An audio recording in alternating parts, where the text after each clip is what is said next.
ये ਤੁਹਾਡਾ credit score ਠੀਕ ਨਹੀਂ ਹੈ there are sectors there are employers they will not give you job जे मेरी इन्वेस्टमेंट जे ਉਹ $10,000 ਦੇ 9,990 ਵੀ ਰਹਿ ਗਏ ਤੇ ਪਤਾ ਨਹੀਂ ਰਾਤ ਨੂੰ ਮੈਨੂੰ ਨੀਂਦ ਆਣੀ ਹੈ ਕਿ ਨਹੀਂ। ਸਭ ਤੋਂ ਪਹਿਲਾਂ registered account as an immigrant ਉਹਨੂੰ ਕਿਹੜਾ ਖੋਲਣਾ ਚਾਹੀਦਾ?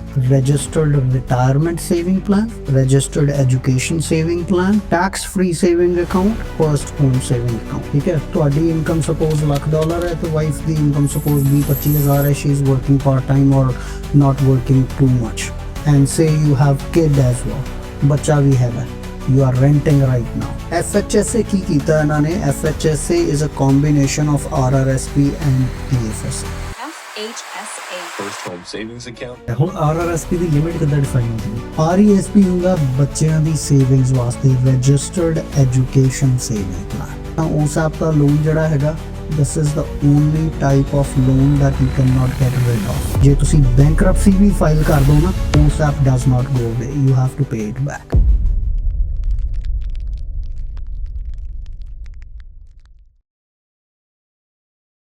Welcome to Wilsh podcast. Thank you for having me on show again। Perfect. ਤਾਂ ਤੁਸੀਂ ਦੱਸੋ, ਅੱਜ ਅਸੀਂ ਗੱਲ ਕਰਨੀ ਆ ਪਰਸਨਲ ਫਾਈਨੈਂਸਿਸ ਦੇ ਉੱਤੇ। ਕਿਕ ਸਟਾਰਟ ਕਿੱਥੋਂ ਕਰੀਏ ਪੋਡਕਾਸਟ? ਦੇਖੋ, ਕੈਨੇਡਾ 'ਚ ਕੋਈ ਵੀ ਆਉਂਦਾ, ਡਜ਼ਨਟ ਮੈਟਰ ਤੁਸੀਂ ਨਵੇਂ ਹੋ, ਪੁਰਾਣੇ ਹੋ, ਐਮਪਲੋਇਡ ਹੋ, ਸੈਲਫ ਐਮਪਲੋਇਡ ਹੋ, ਕੋਈ ਵੀ ਹੈ, ਮੇਰੀ ਸਭ ਤੋਂ ਪਹਿਲਾਂ ਇਹੀ ਰਾਏ ਹੁੰਦੀ ਕਿ ਦੋ ਚੀਜ਼ਾਂ ਆਪਣੀ ਹਮੇਸ਼ਾ ਸਿਕਿਉਰ ਰੱਖੋ। ਡਜ਼ਨਟ ਮੈਟਰ ਤੁਹਾਨੂੰ ਇੱਥੇ ਰਹਿੰਦੇ 20 ਈਅਰਸ ਹੋ ਗਏ ਕਿ 2 ਸਾਲ ਹੋਏ ਨੇ। ਪਹਿਲੀ ਚੀਜ਼ ਤੁਹਾਡਾ ਡਰਾਈਵਰਸ ਲਾਇਸੈਂਸ। ਡਰਾਈਵਰਸ ਲਾਇਸੈਂਸ ਇੱਥੇ ਤੁਹਾਡੀਆਂ ਲੱਤਾਂ। It's not a luxury to have driver's license, you have to drive the car sooner or later. ਅਤੇ ਆਪਣਾ ਡਰਾਈਵਰਸ ਲਾਇਸੈਂਸ ਜਿੰਨਾ ਕਲੀਨ ਰੱਖੋਗੇ ਓਨਾ ਬੈਟਰ ਹੈ। Okay, because it gives you many opportunities ਕਿ ਜੇ ਕਿਤੇ ਤੁਹਾਡੀ ਜੋਬ ਦੂਰ ਹੈ, ਕੁਛ ਹੈ, at least you are able to drive if you have good driving record and everything, you will pay less in insurance and all that stuff. Second ਚੀਜ਼ ਜਿਹੜੀ ਮੋਰ ਇੰਪੋਰਟੈਂਟ ਹੈਗੀ ਹੈ, ਉਹ ਹੈ ਸਾਡਾ credit score. You must have a good credit score। It's not कि you can have or you should have, you must have। Okay, Canada ਦੀ ਜਿਹੜੀ financial ਆਪਣੀ ਕੀ ਕਹਿੰਦੇ ਫਾਈਨੈਂਸ਼ੀਅਲ ਸਟਰਕਚਰ ਹੈਗਾ, ਇਸ ਤਰ੍ਹਾਂ ਜੁੜਿਆ ਕਿ everything is related to your finances. ਅਤੇ ਫਾਈਨੈਂਸਿਸ ਵਿੱਚ ਟੌਪ 'ਤੇ ਆਉਂਦਾ ਤੁਹਾਡਾ ਕ੍ਰੈਡਿਟ ਸਕੋਰ। ਜੇ ਤੁਹਾਡਾ ਕ੍ਰੈਡਿਟ ਸਕੋਰ ਠੀਕ ਨਹੀਂ ਹੈ, there are sectors, there are employers, they will not give you job. Any banks, insurance companies, any trust companies, any loan companies, or many even ਕੀ ਕਹਿੰਦੇ ਅੱਜ ਕੱਲ੍ਹ ਮੈਂ ਟਰੱਕਿੰਗ ਇੰਡਸਟਰੀ ਦਾ ਵੀ ਸੁਣ ਰਿਹਾ, because if you do not have a good credit score, you cannot haul their goods। You are carrying goods ਕਿ ਉਹਦੇ ਵਿੱਚ ਲੱਖ, 2 ਲੱਖ, $3 ਲੱਖ ਦਾ ਸਮਾਨ ਪਿਆ, and if you have bad credit scores, they're not gonna haul you your truck। ਉਹਨਾਂ ਨੂੰ ਕੀ ਪਤਾ ਤੁਸੀਂ ਕੀ ਕਰਨਾ ਉਹਦੇ। Okay, I think government sector 'ਚ ਵੀ ਇੱਦਾਂ ਦੀ ਰਿਕੁਆਇਰਮੈਂਟ ਹੈ। Absolutely। Any employer these days that you go to, and again I'm not talking about small छोटे employers, ਜੇ ਕੋਈ मैकडॉनल्ड्स, टिम हॉर्टन्स ਉਸ ਤਰ੍ਹਾਂ ਦੀ ਜੌਬਸ ਦੀ ਗੱਲ ਨਹੀਂ ਕਰ ਰਿਹਾ। If you're going to a kind of any reputed employer, they will be doing a credit check on you। And nowadays ਉਹ credit check ਸਿਰਫ ਤੁਹਾਡਾ credit check ਕਰਨ ਵਾਸਤੇ ਨਹੀਂ ਹੁੰਦਾ, that also is used for your identification as well, ਕਿ ਕੀ ਤੁਹਾਡਾ ਕੋਈ ਇੱਥੇ financial grounds ਹੈਗੇ ਨੇ ਕੈਨੇਡਾ 'ਚ ਕਿ ਨਹੀਂ। And it does not matter ਤੁਹਾਨੂੰ ਆਏ ਨੂੰ 2 ਦਿਨ ਹੋਏ ਨੇ ਕਿ 2 ਸਾਲ ਹੋਏ ਨੇ। It takes time to build your good credit score, but you must have a kind of a financial history। It's kind of your financial history here। ਠੀਕ ਹੈ, ਅਤੇ ਮੈਂ ਇਹਦੇ 'ਚ ਆਪਣਾ ਐਕਸਪੀਰੀਅੰਸ ਸ਼ੇਅਰ ਕਰੂੰਗਾ। ਜਦੋਂ ਮੈਂ ਆਇਆ ਸੀਗਾ ਅਤੇ ਮੈਨੂੰ ਕ੍ਰੈਡਿਟ ਸਕੋਰ, ਆਪਾਂ ਕਦੇ ਇੰਡੀਆ 'ਚ ਯੂਜ਼ ਨਹੀਂ ਕੀਤਾ ਕ੍ਰੈਡਿਟ ਕੀ ਹੁੰਦਾ ਹੈ। Exactly। ਅਤੇ ਇੱਥੇ ਜਦੋਂ ਆਇਆ ਸੀ ਤਾਂ ਮੈਂ ਜਦੋਂ ਆਪਣਾ ਫਸਟ ਟਾਈਮ GIC ਅਕਾਊਂਟ ਖੁੱਲ੍ਹਣ ਜਾਣਾ ਸੀ ਤਾਂ ਮੈਨੂੰ ਐਡਵਾਈਸ ਕੀਤਾ ਗਿਆ ਸੀ ਜਿਨ੍ਹਾਂ ਕੋਲ ਮੈਂ ਆਇਆ ਸੀ ਕਿ ਕ੍ਰੈਡਿਟ ਕਾਰਡ ਬਣਾ ਲਈ। ਓਕੇ, ਠੀਕ ਹੈ, ਅਤੇ ਮੈਂ ਪੁੱਛਿਆ ਕਿ ਇੱਦਾਂ ਕਿਉਂ? ਕਹਿੰਦੇ ਕਿਉਂਕਿ ਜ਼ਿਆਦਾਤਰ ਕੀ ਹੁੰਦਾ, ਲੋਕ ਇਹਦਾ ਮਿਸਯੂਜ਼ ਕਰਕੇ ਇਹਨੂੰ ਖਰਾਬ ਕਰ ਲੈਂਦੇ।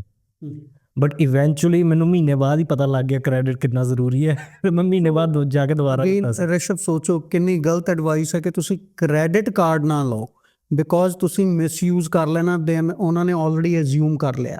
Instead of educating you how to properly use it and not abuse it, they are telling you not to use it।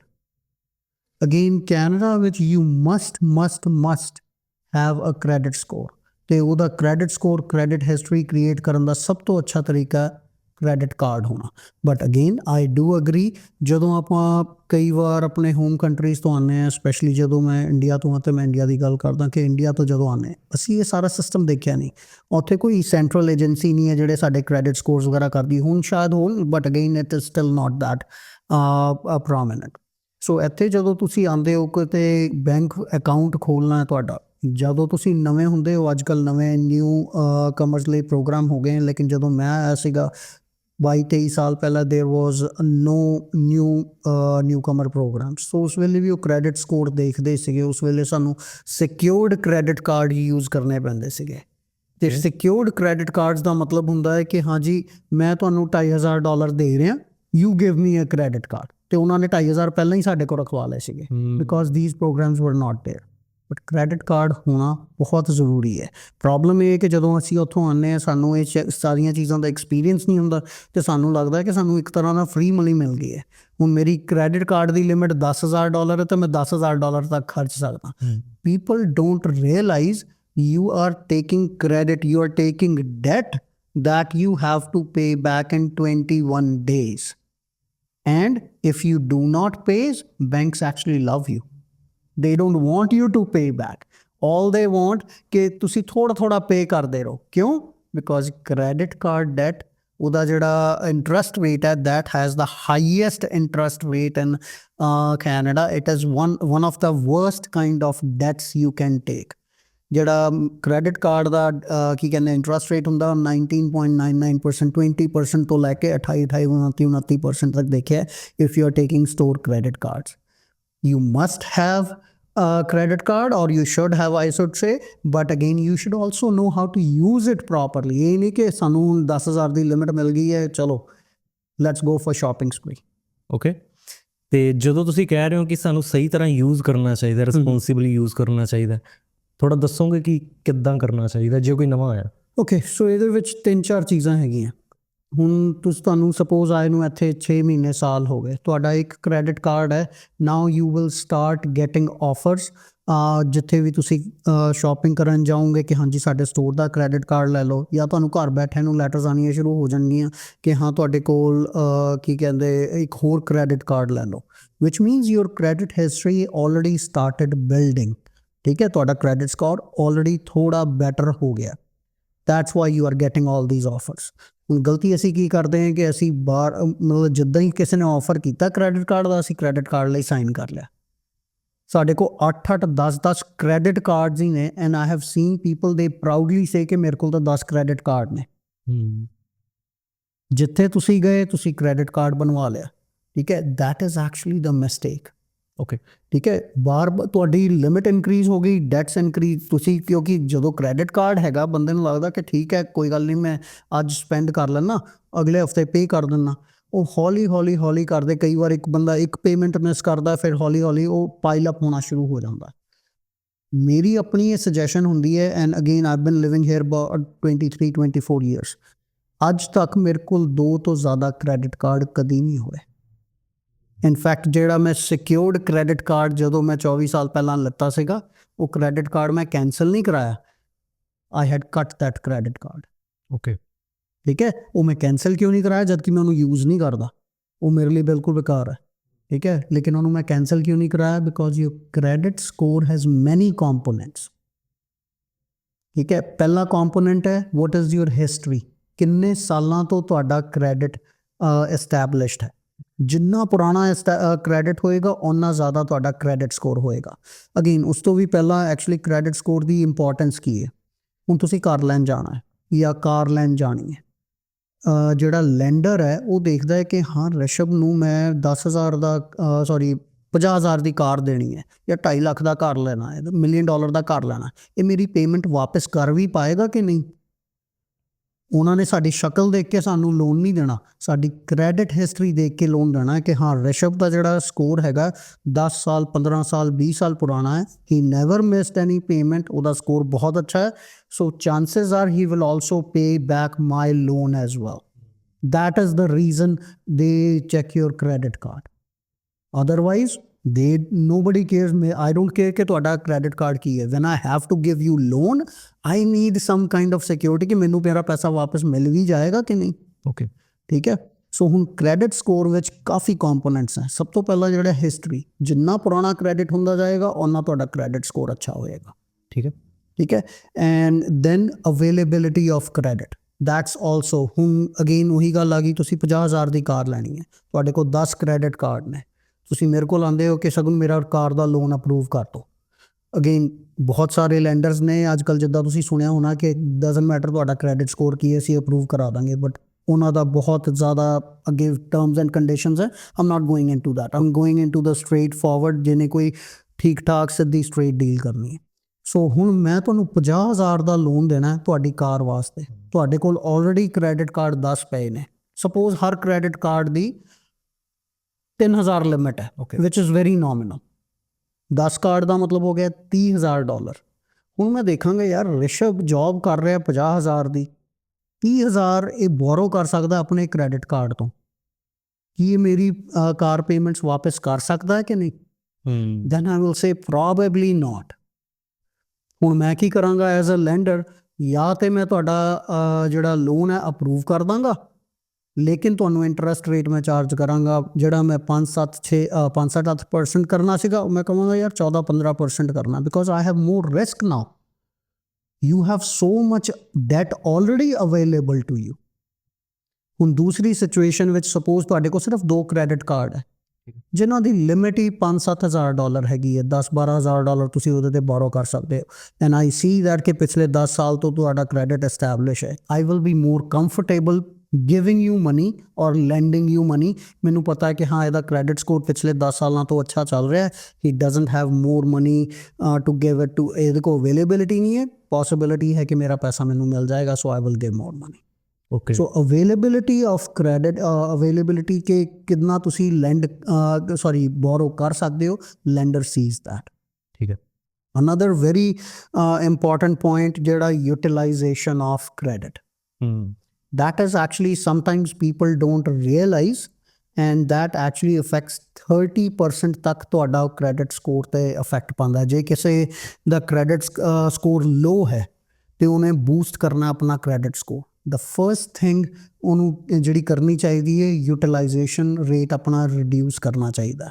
Okay, ਉਹਦਾ ਮਤਲਬ ਇਹ ਹੈ ਕਿ ਸਿੰਪਲ ਸ਼ਬਦਾਂ 'ਚ, ਸਿੰਪਲ ਐਗਜ਼ਾਮਪਲ ਵਿੱਚ, ਤੁਹਾਡੀ ਇੱਕ ਕ੍ਰੈਡਿਟ ਕਾਰਡ ਹੈ, ਸਿਰਫ ਇੱਕੋ ਹੀ ਕ੍ਰੈਡਿਟ ਕਾਰਡ ਹੈ ਤੇ ਉਹਦੀ ਲਿਮਿਟ ਹੈ $10,000, ਠੀਕ ਹੈ। ਅਤੇ ਤੁਹਾਡਾ ਉਹਦੇ ਵਿੱਚ ਜੇ ਤੁਸੀਂ ਹਰ ਮਹੀਨੇ ਉਹਦੇ ਵਿੱਚ $9,000-9,500 ਤੁਸੀਂ ਮੈਕਸ ਆਊਟ ਕਰ ਲੈਂਦੇ ਹੋ ਕਿ ਹਰ ਮਹੀਨੇ ਉਹਦੇ ਵਿੱਚੋਂ ਸਪੈਂਡ ਕਰ ਲੈਂਦੇ ਹੋ, but you pay it back as well, you don't carry any balance, ਤੁਸੀਂ ਪੇ ਬੈਕ ਕਰ ਲੈਂਦੇ ਹੋ। ਐਜ਼ ਅ ਲੈਂਡਰ ਮੈਂ ਦੇਖਾਂਗਾ ਕਿ ਹਾਂ ਹੁਣ ਇਹ ਯਾਰ ਮੈਂ 50,000 ਦਾ ਇਹਨੂੰ ਲੋਨ ਦੇਣਾ ਹੈ ਕਾਰ ਵਾਸਤੇ, $9,500 ਇਹ ਹਰ ਮਹੀਨੇ ਚੁੱਕ ਰਿਹਾ, ਚਾਹੇ ਪੇ ਬੈਕ ਕਰ ਰਿਹਾ, but he is maxing out his limits all the time. So again, my money is again at risk. You may or may not be able to pay. Okay. As compared to ਹੁਣ ਉਹੀ 10,000 ਦਾ credit card ਹੈ ਤੁਹਾਡੇ ਕੋਲ, ਤੁਸੀਂ ਕਹਿੰਦੇ ਹੋ ਕਿ ਮੈਂ ਸਿਰਫ ਉਹਦਾ 30% ਤੋਂ ਜ਼ਿਆਦਾ ਨਹੀਂ ਯੂਟਿਲਾਈਜ਼ ਕਰਨਾ। Ideal amount is 10%, but I understand ਕਿ 10,000 ਦੀ ਲਿਮਿਟ ਹੈ ਤੇ $1,000 ਯੂਜ਼ ਕਰਨਾ ਤੇ ਫਾਇਦਾ ਕੀ ਹੋਇਆ ਕ੍ਰੈਡਿਟ ਕਾਰਡ ਦਾ। ਸੋ ਅਪ ਟੂ 30% ਜੇ ਤੁਸੀਂ ਯੂਟਿਲਾਈਜ਼ ਕਰਦੇ ਹੋ ਆਪਣੇ ਕ੍ਰੈਡਿਟ ਕਾਰਡ ਨੂੰ ਕਿ ਹਾਂ ਮੇਰੀ 10,000 ਦੀ ਲਿਮਿਟ ਹੈ, ਮੈਂ ਕਾਰਡ 'ਤੇ 3,000 ਦਾ ਬੈਲੈਂਸ ਜਿਹੜਾ ਸ਼ੋ ਨਹੀਂ ਕਰਨਾ, ਉਸ ਤੋਂ ਜ਼ਿਆਦਾ ਨਹੀਂ ਕਰਨਾ, that is when your credit score actually leaps, leaps in bigger leaps ਲੱਗਦੀਆਂ ਤੁਹਾਨੂੰ ਕਿ ਬਹੁਤ ਜਲਦੀ ਤੁਹਾਡਾ ਕ੍ਰੈਡਿਟ ਸਕੋਰ ਇਨਕਰੀਜ਼ ਹੋ ਜਾਂਦਾ ਹੈ। Okay, now what you can do, ਸਾਨੂੰ ਕ੍ਰੈਡਿਟ ਕਾਰਡ ਪੇ ਕਰਨ ਨੂੰ ਕਰੀਬਨ 21 ਦਿਨ ਲੱਗਦੇ ਨੇ। ਅੱਜ ਮੈਂ ਕੀ ਕਰਦਾ, ਸੋ ਸਪੋਜ਼ ਜੇ ਤੁਹਾਨੂੰ 9,000 ਖਰਚਣੀ ਵੀ ਹੈ, you spend it, but before your statement date, ਆਪਣੀ ਸਟੇਟਮੈਂਟ ਡੇਟ ਸਪੋਜ਼ ਤੁਹਾਡੀ 25 ਤਰੀਕ ਹੈ, 15-16 ਤਰੀਕ ਨੂੰ ਆਪਣੇ ਜਿਹੜੇ ਕ੍ਰੈਡਿਟ ਕਾਰਡ ਹੈ ਉਹਨਾਂ ਸਟੇਟਮੈਂਟ ਆਉਣ ਤੋਂ ਪਹਿਲਾਂ ਹੀ ਪੇ ਕਰ ਦਿਓ, ਤਾਂ ਕਿ ਜਦੋਂ ਸਟੇਟਮੈਂਟ ਆਏ it should not be more than 30% outstanding balance. Okay, ਹੁਣ ਪੇ ਤਾਂ ਕਰਨਾ ਹੀ ਹੈ, ਸਟੇਟਮੈਂਟ ਆਉਣ ਤੋਂ ਬਾਅਦ ਵੀ ਤਾਂ ਪੇ ਕਰਨਾ, ਪਹਿਲਾਂ ਹੀ ਪੇ ਕਰ ਦਿਓ। ਬਿਲਕੁਲ। ਹੁਣ ਤੁਸੀਂ ਸਟੇਟਮੈਂਟ ਦੀ ਗੱਲ ਕੀਤੀ, ਸਟੇਟਮੈਂਟ ਡੇਟ ਹੁਣ ਡਿਫਾਈਨ ਕਰੋ ਕਿ ਇੱਕ ਵਾਰ ਮੇਬੀ ਕੋਈ ਵਿਊਅਰਸ ਹੋਣ ਜਿਹੜੇ ਕਨਫਿਊਜ਼ ਹੋਣ, ਸਟੇਟਮੈਂਟ ਡੇਟ ਕੀ ਹੁੰਦੀ ਹੈ ਤੇ ਪੇਮੈਂਟ ਡਿਊ ਡੇਟ ਕੀ ਹੁੰਦੀ ਹੈ? ਓਕੇ, ਸੋ ਮੈਂ ਅੱਜ ਕ੍ਰੈਡਿਟ ਕਾਰਡ ਅੱਜ ਮੇਰਾ ਅਪਰੂਵ ਹੋਇਆ, ਠੀਕ ਹੈ, ਸਪੋਜ਼ ਅੱਜ 25 ਤਰੀਕ ਹੈ, ਸੋ ਹੁਣ ਮੇਰਾ ਜਿਹੜਾ ਮੰਥ ਹੈਗਾ that will start from 25 of this month to 25 of the next month। ਹੁਣ ਹਰ ਮਹੀਨੇ 25 ਤਰੀਕ ਨੂੰ ਮੇਰੀ ਕ੍ਰੈਡਿਟ ਕਾਰਡ ਦੀ ਸਟੇਟਮੈਂਟ ਬਣ ਜਾਣੀ ਹੈ ਕਿ 25 ਸਤੰਬਰ 2024 ਤੋਂ ਲੈ ਕੇ 25 ਅਕਤੂਬਰ 2024 ਤੱਕ ਮੈਂ ਜੋ ਵੀ ਸਪੈਂਡ ਕੀਤਾ ਉਹ ਸਟੇਟਮੈਂਟ ਡੇਟ ਬਣ ਜਾਣੀ। My month actually will start from 25। Okay, so that is called statement date. ਹੁਣ ਸਟੇਟਮੈਂਟ ਡੇਟ ਹੋ ਗਈ, ਉਸ ਤੋਂ ਬਾਅਦ ਉਹ ਤੁਹਾਨੂੰ ਦਿੰਦੇ ਨੇ ਕਰੀਬਨ 15 ਦਿਨ ਦਿੰਦੇ ਨੇ, 14-15 ਦਿਨ ਕਿ ਹਾਂ ਜੀ 25 ਅਕਤੂਬਰ ਤੁਹਾਡੀ ਸਟੇਟਮੈਂਟ ਆਪਾਂ ਇਸ਼ੂ ਕਰਤੀ, ਤੁਹਾਨੂੰ 10 ਨਵੰਬਰ ਤੱਕ ਇਹ ਪੇਮੈਂਟ ਕਰਨੀ ਹੈ। ਜੋ ਵੀ ਤੁਹਾਡਾ ਆਊਟਸਟੈਂਡਿੰਗ ਬੈਲੈਂਸ ਹੈ you have to pay it back. ਜੇ ਤੁਸੀਂ ਨਹੀਂ ਪੇ ਬੈਕ ਕਰਦੇ ਉਹਦੇ ਵਿੱਚ ਇੱਕ ਛੋਟਾ ਜਿਹਾ ਉਹਨਾਂ ਨੇ ਦੱਸਿਆ ਹੁੰਦਾ ਕਿ this is the minimum amount that you have to pay back. ਠੀਕ ਹੈ, ਨਾਓ ਅਗੇਨ ਉਹਦੇ ਵਿੱਚ ਵੀ ਕਾਫੀ ਚੀਜ਼ਾਂ ਹੈਗੀਆਂ। ਮਿਨੀਮਮ ਅਮਾਊਂਟ ਤੁਸੀਂ ਪੇ ਬੈਕ ਕਰ ਦਿੰਦੇ ਹੋ, ਉਹਦੇ ਨਾਲ ਐਕਚੁਅਲੀ ਫਾਇਦਾ ਕੀ ਹੁੰਦਾ ਹੈ ਕਿ ਐਟਲੀਸਟ ਤੁਹਾਡਾ ਕ੍ਰੈਡਿਟ ਸਕੋਰ ਜਿਹੜਾ ਉਹਦੇ ਤੇ ਹਿੱਟ ਨਹੀਂ ਹੁੰਦਾ ਜ਼ਿਆਦਾ। Okay, because you have told lander ਕਿ ਹਾਂ ਮੈਂ ਪੂਰਾ ਨਹੀਂ ਪੇ ਕਰ ਸਕਦਾ, ਮੈਂ 10,000 ਖਰਚ ਜ਼ਰੂਰ ਕਰਤੇ ਹੈ, ਲੇਕਿਨ ਜਿਹੜੀ ਤੁਸੀਂ ਮਿਨੀਮਮ ਪੇਮੈਂਟ ਬਣਾਈ ਸੀ $50 ਮੈਂ ਤੁਹਾਨੂੰ $50 ਦੇ ਰਿਹਾ ਤੇ again I will pay you back. So lander ਨੂੰ ਲੱਗਦਾ ਹੈ ਕਿ ਹਾਂ ਚਲੋ ਇਹਨੇ ਕੁਛ ਤਾਂ ਦਿੱਤਾ ਵਾਪਸ, ਤੇ ਜੋ ਵੀ ਉਹਨੇ ਮਿਨੀਮਮ ਪੇਮੈਂਟ ਦਿੱਤੀ ਹੁੰਦੀ ਹੈ ਉਹ ਤੁਸੀਂ ਵਾਪਸ ਕਰ ਦਿੰਦੇ ਹੋ। But try to pay the outstanding balance as soon as possible or right away, ਕਿਉਂਕਿ ਜੋ ਵੀ ਆਊਟਸਟੈਂਡਿੰਗ ਰਹਿ ਗਿਆ ਉਹਦੇ ਤੇ ਇੰਟਰਸਟ ਕਿੰਨਾ ਪੈਣਾ, ਮਿਨੀਮਮ 20%। ਐਂਡ ਕਈ ਸਟੇਟਮੈਂਟਸ ਮੈਂ ਦੇਖੇ ਆ ਕੁਝ ਬੈਂਕਸ ਤੇ ਲੈਂਡਰਸ ਦੀ, ਉਹਨਾਂ ਨੇ ਮਿਨੀਮਮ ਪੇਮੈਂਟ ਲਿਖੀ ਹੁੰਦੀ ਹੈ ਤੇ ਉਹਦੇ ਥੱਲੇ ਇਹ ਵੀ ਲਿਖਿਆ ਹੁੰਦਾ how many years it will take to pay off all that balance. Okay, normally ਅਸੀਂ ਉਹ ਸਟੇਟਮੈਂਟ ਪੜ੍ਹਦੇ ਨਹੀਂ, ਅਸੀਂ ਸਿਰਫ ਮਿਨੀਮਮ ਪੇਮੈਂਟ ਪੜ੍ਹਦੇ ਹਾਂ ਕਿ ਹਾਂ ਸਾਨੂੰ ਤਾਂ $50 ਦੇਣੇ, ਕੋਈ ਗੱਲ ਨਹੀਂ ਦੇ ਦਾਂਗੇ। But it takes years to pay back that small amount. ਕਿਉਂਕਿ ਇਹ ਫਰਕ 20% ਹਾਂ ਐਗਜ਼ੈਕਟਲੀ। ਸੋ ਇਹ ਫਰਕ ਹੈ ਸਟੇਟਮੈਂਟ ਡੇਟ ਦਾ ਤੇ ਪੇਮੈਂਟ ਡੇਟ ਦਾ। ਠੀਕ ਹੈ, ਤੁਸੀਂ ਕਿਹਾ ਸੀ ਤੁਸੀਂ ਜਿਹੜਾ ਸਿਕਿਉਰਡ ਲੋਨ ਤੁਹਾਨੂੰ ਮਿਲਿਆ ਸੀ, ਸਿਕਿਉਰਡ ਕ੍ਰੈਡਿਟ ਕਾਰਡ, ਉਹਨੂੰ ਕੱਟ ਕਰਤਾ ਸੀ, ਦੱਸੋ ਕਿਉਂ? I don't need to use that credit card. ਮੈਂ ਜਦੋਂ ਪਹਿਲੀ ਵਾਰ ਆਇਆ ਸੀਗਾ ਤੇ 2500 ਦਾ ਮੈਂ ਸਿਕਿਉਰਡ ਕ੍ਰੈਡਿਟ ਕਾਰਡ ਯੂਜ਼ ਕੀਤਾ, that was from TD। Okay, ਠੀਕ ਹੈ, ਤੇ ਆਈ ਡੋਂਟ ਯੂਜ਼ ਦੈਟ ਕਾਰਡ। ਤੇ ਮੈਂ ਕਦੀ ਨਾ ਮੇਰਾ ਹੁਣ ਕਿਸੇ ਬੈਂਕ ਵਿੱਚ ਉਹਦੇ ਨਾਲ ਅਕਾਊਂਟ ਹੈਗਾ, ਨਾ ਮੈਂ ਉਹ ਕਾਰਡ ਯੂਜ਼ ਕਰਦਾ। ਆਪਣੀ ਕ੍ਰੈਡਿਟ ਹਿਸਟਰੀ ਐਕਸਪੈਂਡ ਕਰਨ ਵਾਸਤੇ ਕਿ ਇੰਨੀ ਪੁਰਾਣੀ ਮੇਰੀ ਕ੍ਰੈਡਿਟ ਹਿਸਟਰੀ ਹੈ, I don't want to cancel that card. Okay, ਉਹ ਇਸ ਕਰਕੇ ਮੈਂ ਕੱਟ ਕਰਦਾ। I don't use that card, I use credit cards, ਲੇਕਿਨ ਮੈਂ ਹੁਣ ਦੂਸਰੇ ਵੈਂਡਰਸ ਦੇ ਕ੍ਰੈਡਿਟ ਕਾਰਡ ਯੂਜ਼ ਕਰ ਲੈਂਦਾ because I see more benefit in other credit cards. ਲੇਕਿਨ ਅੱਜ ਦੀ ਡੇਟ ਵਿੱਚ ਵੀ I only have 2 credit cards, that's it. Okay, ਤੇ ਫੋਰ ਐਗਜ਼ਾਮਪਲ ਹੁਣ ਜਿਵੇਂ ਤੁਸੀਂ ਕਿਹਾ ਕਿ ਕਈ ਵਾਰ ਬੰਦਾ ਜਾਂਦਾ ਜਾ ਕੇ ਆਪਣਾ ਵੋਲਮਾਰਟ ਗਿਆ, ਉੱਥੇ ਵੋਲਮਾਰਟ ਕ੍ਰੈਡਿਟ ਕਾਰਡ ਹੈ, ਕੈਨੇਡਾ ਉੱਥੇ ਗਿਆ ਕੈਨੇਡੀਅਨ ਹਰ ਜਗ੍ਹਾ ਜਾਂਦੇ ਹੋ, ਹਰ ਸਟੋਰ ਦਾ ਆਪਣਾ ਹੈਗਾ। ਤੁਸੀਂ ਬੇ ਜਾਓਗੇ, ਬੇ ਦਾ ਆਪਣਾ ਹੈ। ਤੁਸੀਂ ਲੌਬਲਾਸ ਜਾਓਗੇ, ਨੋ ਫਰਿਲਸ ਜਾਓਗੇ, ਫੋਰਟੀਨੋਸ ਜਾਓਗੇ, ਉਹਨਾਂ ਦਾ ਆਪਣਾ ਹੈ। ਸ਼ਾਪਰਸ ਦਾ ਅਲੱਗ, ਹਰ ਸਟੋਰ ਦੇ ਆਪਣੇ ਕ੍ਰੈਡਿਟ ਕਾਰਡ ਨੇ। ਸੋ ਅਕੋਰਡਿੰਗ ਟੂ ਯੂ ਸਾਨੂੰ ਉਹ ਲੈਣੇ ਚਾਹੀਦੇ ਆ ਔਰ ਸਾਨੂੰ ਸਿਰਫ ਫਾਈਨੈਂਸ਼ੀਅਲ ਇੰਸਟੀਟਿਊਸ਼ਨ ਤੋਂ ਹੀ ਲੈਣੇ ਚਾਹੀਦੇ? ਫਾਈਨੈਂਸ਼ੀਅਲ ਇੰਸਟੀਟਿਊਸ਼ਨ ਹੋਵੇ ਜਾਂ ਇਹ ਸਟੋਰ ਕ੍ਰੈਡਿਟ ਕਾਰਡਸ ਹੋਣ, ਕੋਈ ਫਰਕ ਨਹੀਂ ਪੈਂਦਾ because end of the day all these entities are owned by financial institutions. ਉਹਨਾਂ ਨੇ ਸੇਮ ਇਫੈਕਟ ਪਾਉਣਾ। ਵਟ ਆਈ ਨੋਰਮਲੀ ਐਡਵਾਈਜ਼ ਕਿ ਤੁਸੀਂ ਜ਼ਿਆਦਾਤਰ ਸ਼ਾਪਿੰਗ ਕਿੱਥੇ ਕਰਦੇ ਹੋ and what kind of rewards are you looking for. ਹੁਣ ਬਹੁਤ ਸਾਰੇ ਲੋਕੀ ਨੇ ਦੇ ਵਾਂਟ ਟੂ ਗੈਟ ਕੀ ਕਹਿੰਦੇ ਆਪਣੇ ਏਅਰ ਟਿਕਟਸ ਦੇ ਰਿਵਾਰਡਸ ਕਿ ਏਅਰ ਮਾਈਲਸ ਵਗੈਰਾ ਮਿਲ ਜਾਣ, ਕਿਉਂਕਿ ਉਹ ਟਰੈਵਲ ਜ਼ਿਆਦਾ ਕਰਨਾ ਕਿ ਹਾਂਜੀ ਅਸੀਂ ਸਾਲ 2 ਸਾਲ ਬਾਅਦ ਇੰਡੀਆ ਜਾਣਾ ਹੀ ਜਾਣਾ ਅਤੇ ਜੋ ਵੀ ਆਪਾਂ ਸਪੈਂਡ ਤਾਂ ਕਰਨਾ ਹੀ ਹੈ, ਜੋ ਸਪੈਂਡ ਕਰਾਂਗੇ ਉਹਦੇ ਨਾਲ ਚੱਲ ਇੱਕ ਟਿਕਟ ਫਰੀ ਆ ਦੇ। ਜਾਂ ਫਿਰ ਬਹੁਤ ਸਾਰੇ ਲੋਕੀ ਦੇ ਲਾਈਕ ਕੈਸ਼ਬੈਕਸ ਕਿ ਹਾਂ ਅਸੀਂ ਸਾਲ ਵਿੱਚ 10,000 15,000 ਲੱਖ ਡਾਲਰ ਸਪੈਂਡ ਕਰਨਾ ਹੈ ਥਰੂ ਕ੍ਰੈਡਿਟ ਕਾਰਡਸ ਅਤੇ ਸਾਨੂੰ ਜੇ 2,000 ਉਹਦਾ 2% ਕੈਸ਼ਬੈਕ ਵੀ ਆ ਗਿਆ, it's 2,000 free money. So again you have to see ਕਿ ਤੁਹਾਡੇ ਆਪਣੇ ਪਰਸਨਲ ਫਾਈਨੈਂਸਿਸ ਦੇ according you what kind of credit cards you want to buy. ਨਾ ਇੱਕ ਚੀਜ਼ ਹੋਰ ਮੈਂ ਦੱਸਣਾ, ਹੁਣ ਮੈਂ ਇਹ ਤਾਂ ਕਹਿ ਤਾ ਕਿ ਤੁਹਾਨੂੰ ਤੁਸੀਂ 2 ਕ੍ਰੈਡਿਟ ਕਾਰਡ ਯੂਜ਼ ਕਰੋ। ਹੁਣ ਇਹ ਨਹੀਂ ਕਿ ਅੱਜ ਮੈਂ ਇੱਕ ਕ੍ਰੈਡਿਟ ਕਾਰਡ ਲੈ ਲਿਆ, ਸਾਲ ਬਾਅਦ ਮੈਨੂੰ ਦੂਸਰਾ ਪ੍ਰੋਗਰਾਮ ਅੱਛਾ ਲੱਗਿਆ, ਮੈਂ ਆਪਣਾ ਪੁਰਾਣਾ ਵਾਲਾ ਬੰਦ ਕਰਾ ਕੇ ਨਵਾਂ ਕਰਦਾ। ਹੈਗੇ ਮੇਰੇ ਕੋਲ 2 ਹੀ ਹੈ but I am not creating any history. ਮੈਂ ਬਾਰ-ਬਾਰ ਨਵੇਂ ਕ੍ਰੈਡਿਟ ਕਾਰਡ ਲਈ ਜਾ ਰਿਹਾ, ਹਿਸਟਰੀ ਕ੍ਰੀਏਟ ਹੀ ਨਹੀਂ ਕਰ ਰਿਹਾ ਆਪਣੀ। ਇਸ ਲਈ ਬੀ ਵੈਰੀ ਮਾਈਂਡਫੁਲ ਜਦੋਂ ਤੁਸੀਂ ਕ੍ਰੈਡਿਟ ਕਾਰਡ ਲੈਂਦੇ ਹੋ। ਹਰ ਜਗ੍ਹਾ ਨੇ ਕਿ ਹਾਂ ਹੁਣ ਮੈਂ ਸਪੋਜ਼ ਲੌਬਲਾਸ ਗਿਆ, ਠੀਕ ਹੈ, ਮੈਨੂੰ ਪਤਾ ਹੈ ਯਾਰ ਮੈਂ ਸਾਲ 'ਚ 2 ਵਾਰ 3 ਵਾਰ ਜਾਣਾ, I don't care about their credit card as compare to Costco, I go to Costco every week, I get their credit card. ਠੀਕ ਹੈ। ਕਿ ਜਿੱਥੇ ਤੁਸੀਂ ਜ਼ਿਆਦਾ ਸ਼ਾਪਿੰਗ ਕਰਦੇ ਹੋ ਜਾਂ ਜਿੱਥੇ ਤੁਸੀਂ, ਹੁਣ ਕਈ ਵਾਰ ਹੁੰਦਾ ਕੁਝ ਕ੍ਰੈਡਿਟ ਕਾਰਡ ਜਿਹੜੇ ਹੈ ਦੇ ਡੋਂਟ ਕੇਅਰ ਕਿ ਤੁਸੀਂ ਕਿਹੜੇ ਸਟੋਰ ਤੇ ਸ਼ਾਪਿੰਗ ਕਰ ਰਹੇ ਹੋ, you still get cash backs. So get those credit cards and try to keep that credit cards for longer period of time to enhance your credit score. ਠੀਕ ਹੈ। ਹੁਣ ਕ੍ਰੈਡਿਟ ਕਾਰਡ ਤੋਂ ਬਾਅਦ ਦੂਜਾ ਸਟੈਪ ਕੀ ਹੋਣਾ ਚਾਹੀਦਾ personal finances for someone in Canada? Okay, so again credit card ਤੋਂ ਵੀ ਪਹਿਲਾ step, okay credit card was actually important, ਉਸ ਤੋਂ ਵੀ ਪਹਿਲਾ ਸਟੈਪ ਕਦੀ ਵੀ ਤੁਸੀਂ ਇੱਥੇ ਕੈਨੇਡਾ 'ਚ ਰਹਿੰਦੇ ਹੋ, ਐਂਡ ਅਗੇਨ ਇਰਰਿਸਪੈਕਟਿਵ ਕਿ ਤੁਸੀਂ ਨਵੇਂ ਹੋ ਪੁਰਾਣੇ ਹੋ, ਤੁਸੀਂ ਐਮਪਲੋਇਡ ਹੋ ਸੈਲਫ ਐਮਪਲੋਇਡ ਹੋ, you must have emergency funds. Okay, ਜਦੋਂ ਤੱਕ ਤੁਹਾਡੇ ਕੋਲ ਐਮਰਜੈਂਸੀ ਫੰਡਸ ਨਹੀਂ ਹੈ, that means you are at risk of a financial failure, as simple as that। ਠੀਕ ਹੈ, ਕੋਈ ਇਨਵੈਸਟਮੈਂਟ ਕਰਨ ਦੀ ਲੋੜ ਨਹੀਂ ਹੈ, ਕੁਝ ਵੀ ਕਰਨ ਦੀ ਲੋੜ ਨਹੀਂ ਹੈ ਜਦੋਂ ਤੱਕ ਤੁਹਾਡੇ ਕੋਲ ਐਮਰਜੈਂਸੀ ਫੰਡਸ ਨਹੀਂ ਹੈਗੇ। ਨਾਓ ਐਮਰਜੈਂਸੀ ਫੰਡਸ ਜਦੋਂ ਮੈਂ ਕਹਿੰਦਾ how much emergency funds, try to build up a small emergency fund ਕਿ ਹਾਂ ਮੈਂ ਸ਼ੁਰੂ ਵਿੱਚ $2000 ਆਪਣਾ ਐਮਰਜੈਂਸੀ ਫੰਡ ਰੱਖਣੇ, ਠੀਕ ਹੈ। ਉਹ $2000 ਮੈਂ ਇਨਵੈਸਟ ਨਹੀਂ ਕਰਨੇ ਕਿਤੇ, ਕੁਝ ਨਹੀਂ ਕਰਨਾ ਉਹਦਾ, ਉਹ ਸਿਰਫ ਮੈਂ ਆਪਣੇ ਬੈਂਕ ਦੇ ਸੇਵਿੰਗ ਅਕਾਊਂਟ 'ਚ ਰੱਖਣੇ, ਭਾਵੇਂ ਮੈਨੂੰ ਇੱਕ ਪੰਜੀ ਵੀ ਉਹਦੇ 'ਚੋਂ ਇੰਟਰਸਟ ਨਾ ਹੈ। ਠੀਕ ਹੈ। that is my small emergency fund। ਉਸ ਤੋਂ ਬਾਅਦ ਤੁਸੀਂ ਆਪਣੇ ਖਰਚੇ ਕਰੋ, but then you create a little bigger emergency fund ਕਿ ਜਿਹਦੇ ਵਿੱਚ ਐਟਲੀਸਟ ਤੁਹਾਡੇ ਕੋਲ 3 ਮਹੀਨੇ ਦੇ ਜੋ ਵੀ ਤੁਹਾਡੇ ਮੰਥਲੀ ਐਕਸਪੈਂਸਿਸ ਹੈ, ਹੁਣ ਤੁਹਾਨੂੰ ਪਤਾ ਹੈ ਕਿ ਤੁਸੀਂ ਕਿਰਾਇਆ ਦੇਣਾ ਹੈ, ਇੰਸ਼ੋਰੈਂਸ ਦੇਣੀ ਹੈ, ਰੋਟੀ ਪਾਣੀ ਖਾਣਾ ਹੈ, ਜੋ ਬਾਕੀ ਐਂਟਰਟੇਨਮੈਂਟ ਐਕਸਪੈਂਸਿਸ ਹੈ, ਮੇਰਾ ਮਹੀਨੇ ਦਾ ਖਰਚਾ ਜਿਹੜਾ ਹੈਗਾ $4000-5000 ਹੈ, ਜੋ ਵੀ ਕਿਸੇ ਦਾ ਖਰਚਾ ਹੈ। Make sure you have at least 3 months of emergency funds saved up।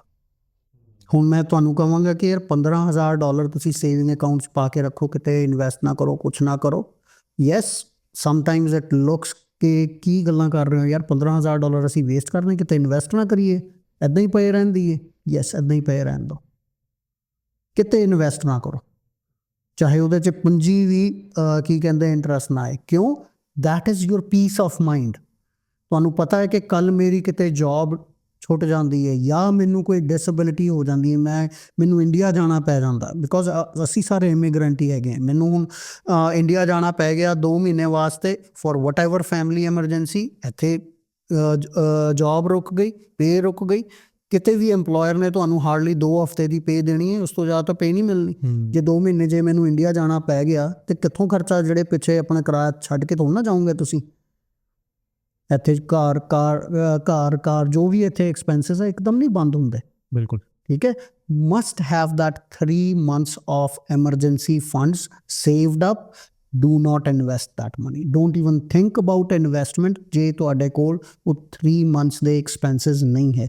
that is actually your peace of mind, you're still getting return out of it। return ਕੀ ਹੈ? peace of mind। it's not monetary return।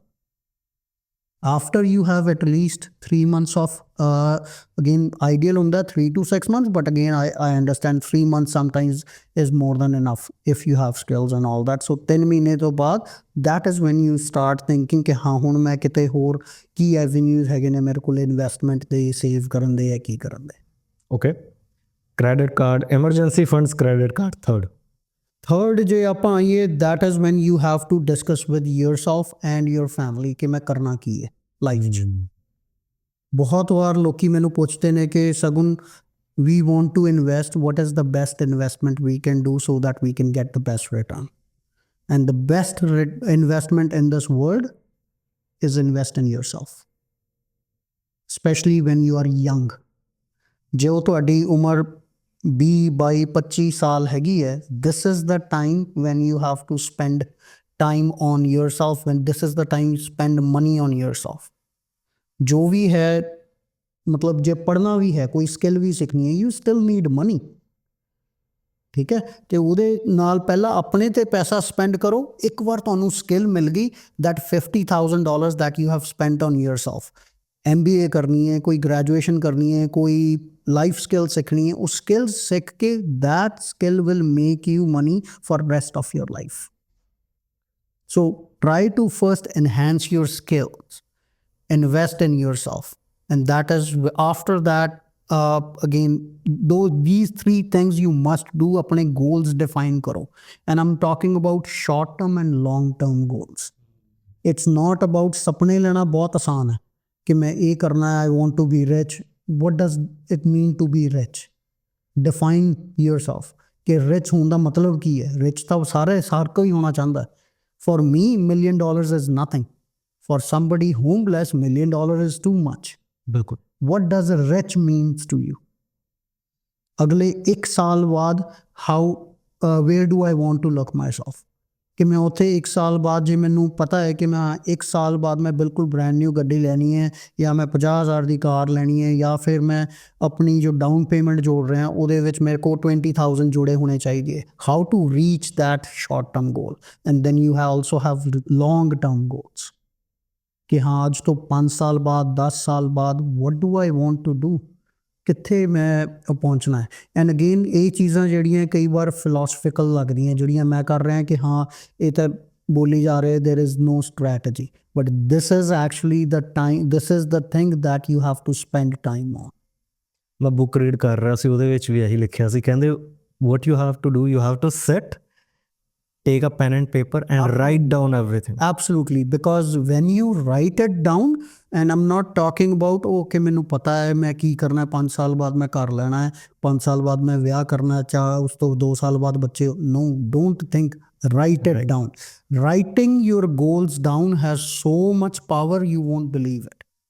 ਤੇ ਐਡੀਸ਼ਨਲੀ ਉਹਦੇ ਵਿੱਚ ਇਹ ਵੀ ਕਹੂੰਗਾ ਮੈਂ, ਸਿਰਫ copy 'ਤੇ ਲਿਖ ਕੇ ਕਾਪੀ ਬੰਦ ਕਰਕੇ ਸਾਈਡ 'ਤੇ ਨਹੀਂ ਰੱਖਣੀ, ਉਹਨੂੰ ਕਿਤੇ ਲਗਾਓ ਤਾਂ ਕਿ ਤੁਸੀਂ ਡੇਲੀ ਉਹਨੂੰ ਦੇਖੋ. ਮੇਰੇ ਕੋ ਮੈਂ ਜਿੱਦਾਂ ਤੁਹਾਨੂੰ ਕਿਹਾ ਮੈਨੂੰ ਇੱਥੇ ਆਏ ਨੂੰ 23-24 ਸਾਲ ਹੋ ਗਏ. ਆਈ still have kind of A my goals board ਕਿ ਮੈਂ ਹਰ ਸਾਲ ਜਨਵਰੀ 'ਚ ਉਹਨੂੰ ਅਪਡੇਟ ਕਰਕੇ ਆਪਣੇ ਡੈਸਕ ਦੇ ਸਾਹਮਣੇ ਰੱਖਦਾ, ਭਾਵੇਂ ਉਹ ਰੀਚ ਹੋਣ ਜਾਂ ਨਾ ਹੋਣ ਜਾਂ ਜੋ ਵੀ ਕ੍ਰਾਈਟੀਰੀਆ ਹੈ, ਲੇਕਿਨ ਆਈ still have that because I look at that every single day. ਮੈਂ ਕਾਲਸ ਕਰ ਰਿਹਾ ਹੁੰਦਾ and sometimes I am looking at the board ਕਿ ਮੈਂ ਇਹ ਕਰਨਾ.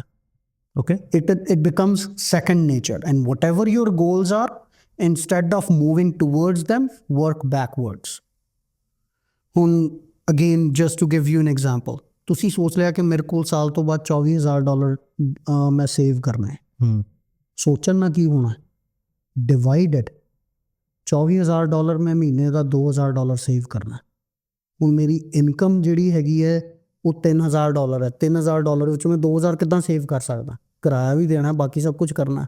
ਆਈ ਡੋਂਟ ਨੋ ਕਿੱਦਾਂ ਕਰਨਾ. Increase your earning potential. That is when you break down your goals, that is when you start thinking कि मेरे goals नहीं meet हो रहे, I have to do something to meet my goals, and that is when you start working towards it.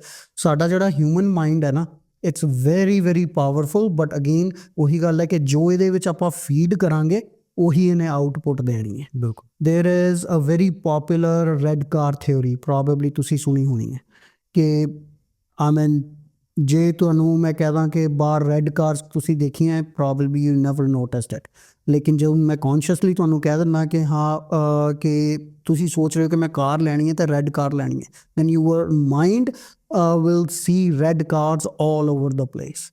ਸੋ ਜੋ ਆਪਣੇ mind ਨੂੰ feed ਕਰੋਗੇ ਉਹੀ ਮਾਈਂਡ ਤੋਂ ਆਊਟਪੁੱਟ ਨਿਕਲਣੀ. And same thing with the finances as well. You have to work backwards, you have to break your goals, and that is when your mind will work ਕਿ ਮੈਂ ਉਹ goals ਤੱਕ ਕਿੱਦਾਂ reach ਕਰਨਾ. Okay, ਇਹ ਤਾਂ ਹੁਣ ਆਪਾਂ ਸਟ੍ਰੈਟਜੀ ਹੋ ਗਈ. ਪਰ ਜੇ ਕਿਸੇ ਨੇ ਇੱਥੇ ਕੋਈ ਅਕਾਊਂਟ ਖੋਲ੍ਹਣੇ ਹੈ, ਜਿਵੇਂ ਤੁਸੀਂ ਕਿਹਾ ਸੇਵਿੰਗਸ ਅਕਾਊਂਟ, ਇੰਡੀਆ 'ਚ ਸਾਨੂੰ ਰਿਟਰਨ ਮਿਲ ਜਾਂਦਾ, ਇੱਥੇ ਇੱਦਾਂ ਨਹੀਂ ਹੈਗਾ, ਠੀਕ ਹੈ, ਅਤੇ ਸਟਾਰਟਿੰਗ ਕਿੱਥੋਂ ਕਰਨੀ ਚਾਹੀਦੀ ਹੈ?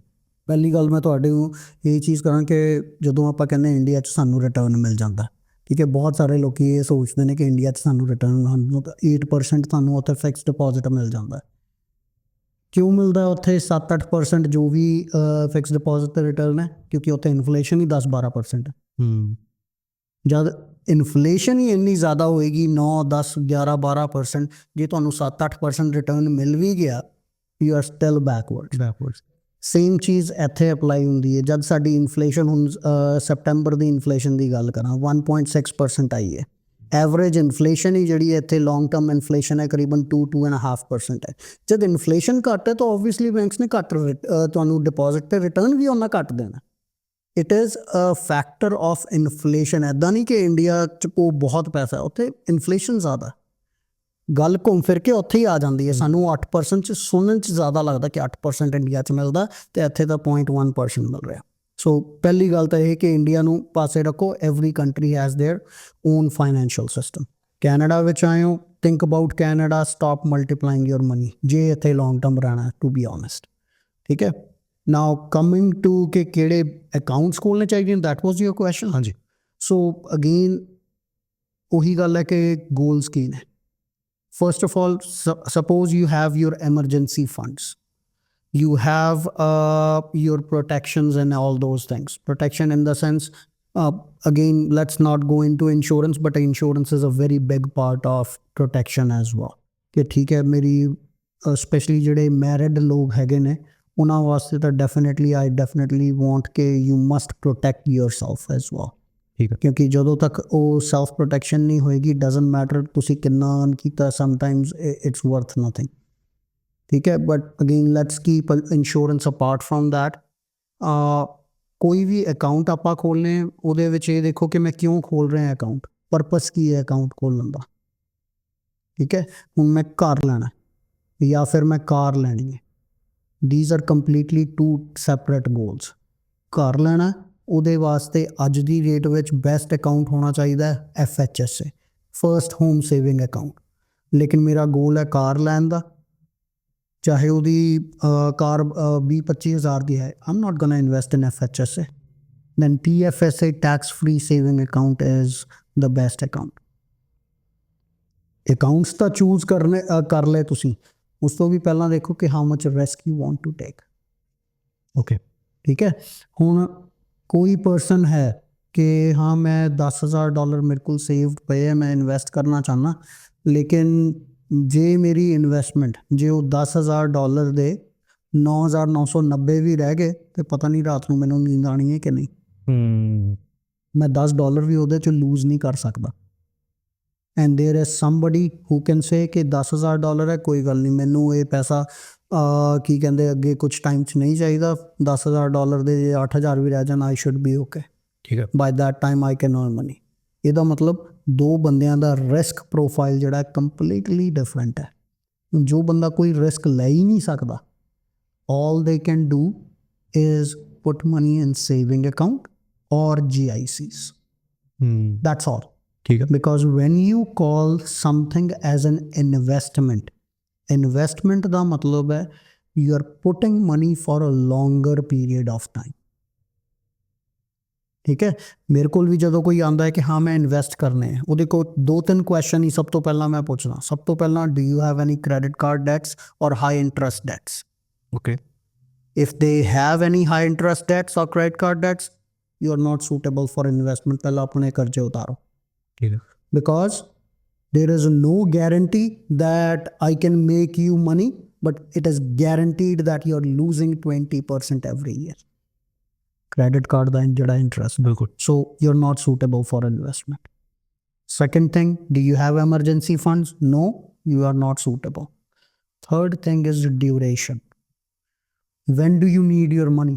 ਮੈਂ ਅਗਲੇ ਸਾਲ ਵੈਕੇਸ਼ਨ 'ਤੇ ਜਾਣਾ, ਮੈਂ ਅਗਲੇ ਸਾਲ ਕਾਰ ਬਾਏ ਕਰਨੀ ਪੈਣੀ ਹੈ ਮੈਨੂੰ, ਬਿਕੋਜ਼ ਮੈਂ ਮੂਵ ਹੋ ਰਿਹਾ ਦੂਰ ਅਤੇ ਕੰਮਿਊਟਿੰਗ ਪੋਸੀਬਲ ਨਹੀਂ ਹੈ। That is when you have a short term horizon, you do not want to risk your money. Okay.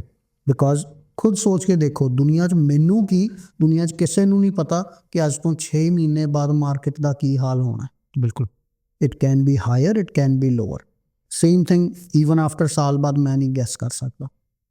ਠੀਕ ਹੈ। So if you need your money in shorter period of time, ਸਾਲ, 1.5 ਸਾਲ, ਆਈ ਵੁੱਡ ਸੇ 2 ਸਾਲ, don't invest your money. Don't even think about any investment.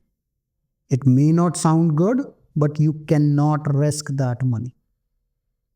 When you investment always has a risk of money going up and down. ਠੀਕ ਹੈ। when you have at least 2 ਜਾਂ 3 ਸਾਲ ਦਾ ਘੱਟੋ ਘੱਟ ਤੁਹਾਡੇ ਕੋਲ ਟਾਈਮ ਹੋਰਾਈਜ਼ਨ ਹੈ, that is when you start thinking ਕਿ ਹਾਂ ਹੁਣ ਮੈਂ ਇਨਵੈਸਟ ਕਰਨਾ।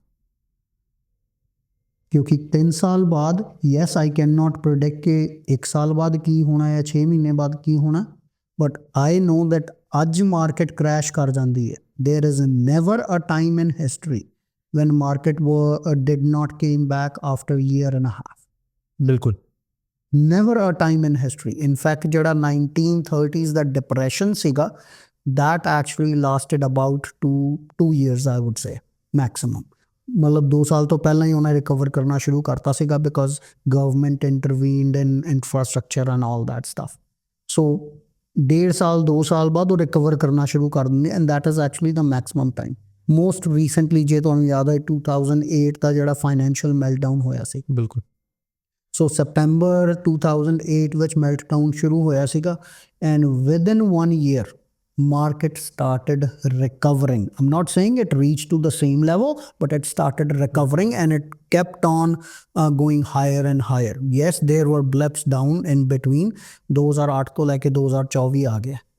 ਜਿਸ ਬੰਦੇ ਨੇ ਆਪਣੀ ਇਨਵੈਸਟਮੈਂਟ 2008 ਵਿੱਚ ਨਹੀਂ ਵਿਡਰਾ ਕੀਤੀਆਂ, that person has made at least 4 to 5 times their money, maybe more.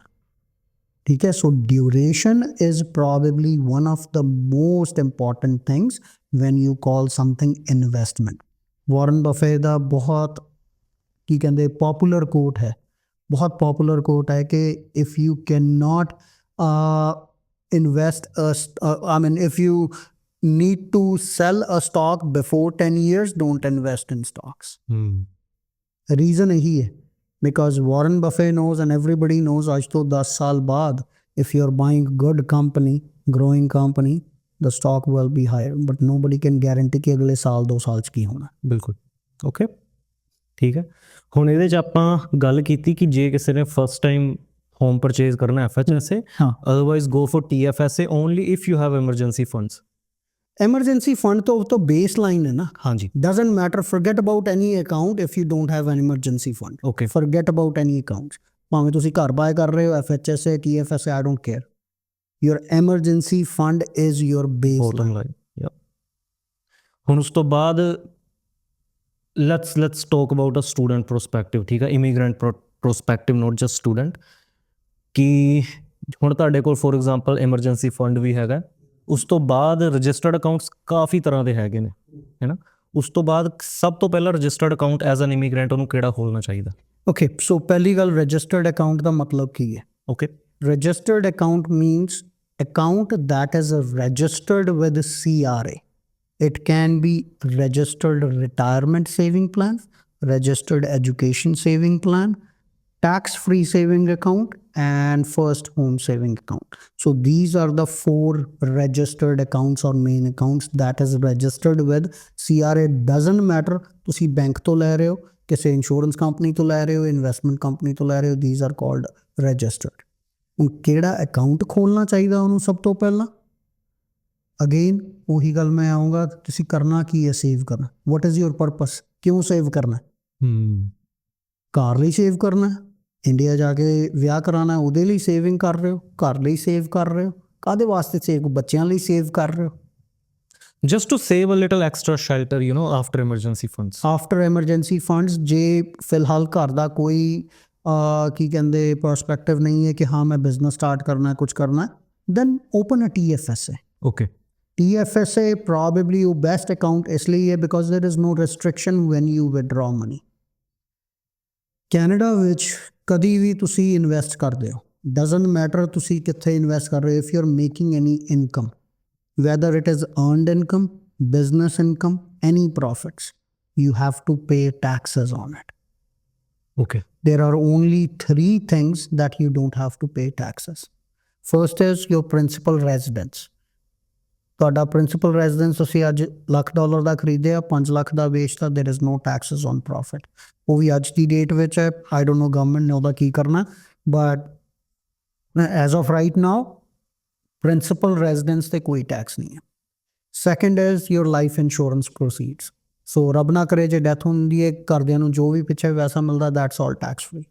And the third one is tax free saving account.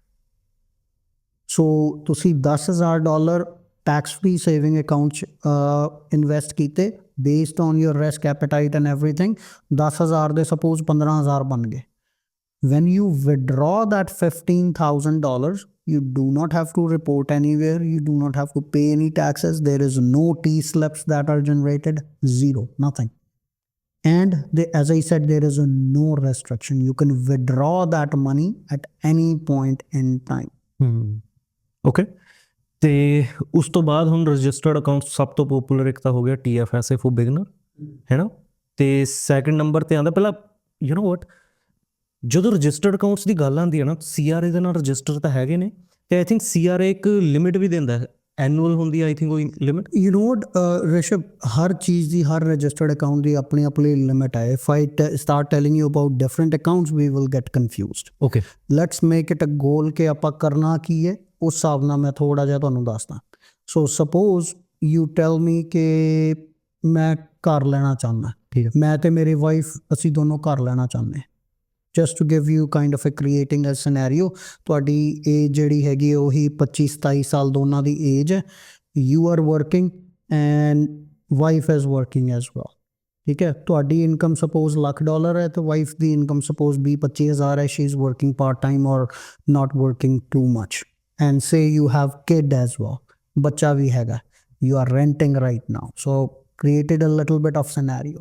ਇਸ ਕੇਸ ਵਿੱਚ ਕੀ ਹੈ, ਕਿਹੜੇ ਅਕਾਊਂਟ ਆਪਾਂ ਯੂਜ਼ ਕਰ ਸਕਦੇ ਹਾਂ? ਓਕੇ ਠੀਕ ਹੈ, ਸੋ ਸਭ ਤੋਂ ਪਹਿਲੀ ਗੱਲ, ਜੇ ਸਾਡਾ ਗੋਲ ਹੈ ਘਰ ਲੈਣ ਦਾ, ਠੀਕ ਹੈ, for husband the best account husband can use, ਉਹਦੀ ਇਨਕਮ ਹੈ $1,00,000. ਠੀਕ ਹੈ, ਬੱਚਾ ਵੀ ਹੈਗਾ, ਵਾਈਫ ਦੀ ਵੀ ਇਨਕਮ ਹੈ, ਲੇਕਿਨ ਉਹਦੀ ਇਨਕਮ $1,00,000 ਹੈ. ਘਰ ਲੈਣ ਦਾ ਫੈਮਿਲੀ ਦਾ ਗੋਲ ਹੈ. Husband should open FHSA, first home saving account. ਉਹਦਾ ਕਾਰਨ ਕੀ ਹੈ? ਹੁਣ $1,00,000 ਉਹਦੀ ਇਨਕਮ ਹੈ, $8,000 ਮੈਕਸਿਮਮ FHSA ਦੀ ਲਿਮਿਟ ਹੈ. ਹੁਣ ਜਦੋਂ ਉਹਨੇ ਆਪਣੇ ਟੈਕਸਸ ਫਾਈਲ ਕਰਨੇ ਹੈ, ਜਦੋਂ ਉਹਨੇ FHSA ਵਿੱਚ ਸਪੋਜ਼ $8,000 ਪਾਤਾ, ਹੁਣ ਉਹਦੀ ਜਿਹੜੀ ਟੈਕਸੇਬਲ ਇਨਕਮ ਹੈ 100,000 ਨਹੀਂ ਕਾਊਂਟ ਹੋਏਗੀ, ਉਹਦੀ 92,000 ਕਾਊਂਟ ਹੋਏਗੀ. ਓਕੇ ਠੀਕ ਹੈ, ਜਿਹੜਾ $8,000 ਸੀਗਾ, he had not paid taxes on that money and that has gone in FHSA. ਠੀਕ ਹੈ ਠੀਕ ਹੈ, ਹੁਣ FHSA ਵਿੱਚ ਸਪੋਜ਼ ਉਹਨੇ 3 ਸਾਲ ਇਨਵੈਸਟ ਕੀਤਾ, 8,000 ਹੀ ਪਾਇਆ, ਉਸ ਤੋਂ ਬਾਅਦ ਕਦੀ ਨਹੀਂ ਕੁਝ ਪਾਇਆ. ਠੀਕ ਹੈ just to keep it simple. ਹੁਣ ਉਹ 8,000 ਦਾ ਸਪੋਜ਼ 15,000 ਬਣ ਗਿਆ. ਠੀਕ ਹੈ, ਘਰ ਲੈਣਾ ਹੁਣ ਆਪਾਂ 3 ਸਾਲ ਬਾਅਦ, ਜਦੋਂ 3 ਸਾਲ ਬਾਅਦ ਘਰ ਲਿੱਤਾ, ਵਿਡਰਾ ਕੀਤਾ FHSA ਵਿੱਚੋਂ, ਉਹ 15,000 ਤੇ there is no taxes that person has to pay. ਸੋ ਪਹਿਲਾਂ ਜਿਹੜਾ 8,000 ਪਾਇਆ ਸੀ, ਜ਼ੀਰੋ ਟੈਕਸ, ਮਨੀ ਗਰੋ ਹੁੰਦਾ ਰਿਹਾ, 15,000 ਬਣ ਗਿਆ, 15,000 ਵਿਡਰਾ ਕਰਾ ਲਿਆ, zero tax. So that's tax free income for always. ਠੀਕ ਹੈ ਗੋਲ ਕਿਸੇ ਘਰ ਲੈਣ ਦਾ. ਸੇਮ ਥਿੰਗ ਹੁਣ ਵਾਈਫ ਵੀ ਕੰਮ ਕਰਦੀ ਸੀਗੀ, ਵਾਈਫ ਦੀ ਇਨਕਮ ਹੀ ਹੁਣ 20-25,000 ਸੀ. ਠੀਕ ਹੈ, when her income is $20,000-25,000 you can have two ways. ਉਹਦੇ ਲਈ 2 ਐਡਵਾਈਸ ਹੈ, ਜਾਂ ਤਾਂ ਉਹ FHSA ਵਿੱਚ ਕਰ ਲੈ. she is in a lower income tax bracket to be honest. ਠੀਕ ਹੈ, ਜਦ ਲੋਅਰ ਇਨਕਮ ਟੈਕਸ ਬ੍ਰੈਕਟ ਹੈ, ਤੁਹਾਨੂੰ ਪਤਾ ਕਿ ਉਹਨੇ ਆਲਰੇਡੀ ਟੈਕਸੇਬਲ ਅਮਾਊਂਟ ਜਿਹੜਾ ਬਹੁਤ ਘੱਟ ਹੈ ਉਹਦਾ. ਠੀਕ ਹੈ, ਸੋ again what you can do, you can put money either in FHSA, ਕਿ ਉਹ ਵੀ FHSA ਚ ਪਾ ਦੇ. 25,000 ਇਨਕਮ ਹੈ, 25 ਦੀ ਬਜਾਏ ਹੁਣ ਉਹਨੂੰ ਟੈਕਸ 18 ਤੇ ਦੇਣਾ ਪਏਗਾ, which tax will be again lower.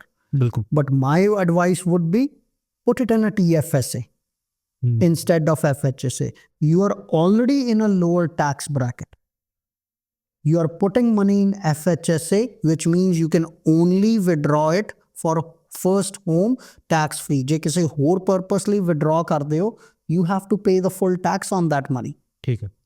If you put that money, same $8,000 in TFSA, ਤੁਹਾਨੂੰ ਟੈਕਸ ਡਿਡਕਸ਼ਨ ਨਹੀਂ ਮਿਲਣੀ, ਲੇਕਿਨ there is no restriction on that money. Okay 8,000 ਦਾ ਜੇ ਉਹ 15,000 ਵੀ ਬਣ ਜਾਂਦਾ ਹੈ, when you withdraw that money, no taxes are payable and then you have flexibility ਕਿ ਅਗਲੇ 3 ਸਾਲਾਂ ਵਿੱਚ ਰੱਬ ਨਾ ਕਰੇ ਜੇ ਕੋਈ ਐਮਰਜੈਂਸੀ ਪੈ ਜਾਂਦੀ ਹੈ, although you have emergency funds, but again ਜੇ ਕੋਈ ਜ਼ਿਆਦਾ ਪੈਸਿਆਂ ਦੀ ਲੋੜ ਹੈ, that is flexibility ਤੁਹਾਡੇ ਕੋਲ ਹੈਗੀ ਕਿ ਮੈਂ ਉਹਦੇ ਵਿੱਚੋਂ withdraw ਕਰ ਸਕਦਾ. ਹਸਬੈਂਡ ਦੇ FHSA ਠੀਕ ਹੈ because we want to get those tax refunds, ਉਹਦੀ ਇਨਕਮ ਜ਼ਿਆਦਾ ਹੈ, ਬਿਲਕੁਲ ਵਾਈਫ ਦੀ ਇਨਕਮ ਘੱਟ ਹੈ, ਉਹ ਤਾਂ ਆਲਰੇਡੀ ਟੈਕਸ ਘੱਟ ਪੇ ਕਰ ਰਹੀ ਹੈ, ਸ਼ੀ ਮੇ ਨਾਟ ਇਵਨ ਨੀਡ ਔਰ want that tax advantage of that FHSA. It's better to have that flexibility with your finances. ਠੀਕ ਹੈ So this is how you create kind of a planning for different people. Every situation, every family has different circumstances and different ਕੀ ਕਹਿੰਦੇ incomes and all that stuff. ਉਹਦੇ according advice ਹੋ ਸਕਦੀ ਹੈ. ਤੇ ਜਦੋਂ ਗੱਲ ਟੈਕਸਿਸ ਦੀ ਆਪਾਂ ਕਰ ਰਹੇ ਹਾਂ, RRSP ਦਾ ਵੀ ਆਈ ਥਿੰਕ ਸੇਮ ਪਰਪਸ ਹੈ ਕਿ ਜਿਹੜੇ ਹੈਗੇ ਆ ਇਨ ਦੀ ਐਂਡ ਤੁਹਾਨੂੰ ਟੈਕਸ ਨਹੀਂ ਪੇ ਕਰਨਾ ਪੈਂਦਾ ਉਹਦੇ ਤੇ. Yes, so FHSA ਕੀ ਕੀਤਾ ਇਹਨਾਂ ਨੇ? FHSA is a combination of RRSP and TFSA.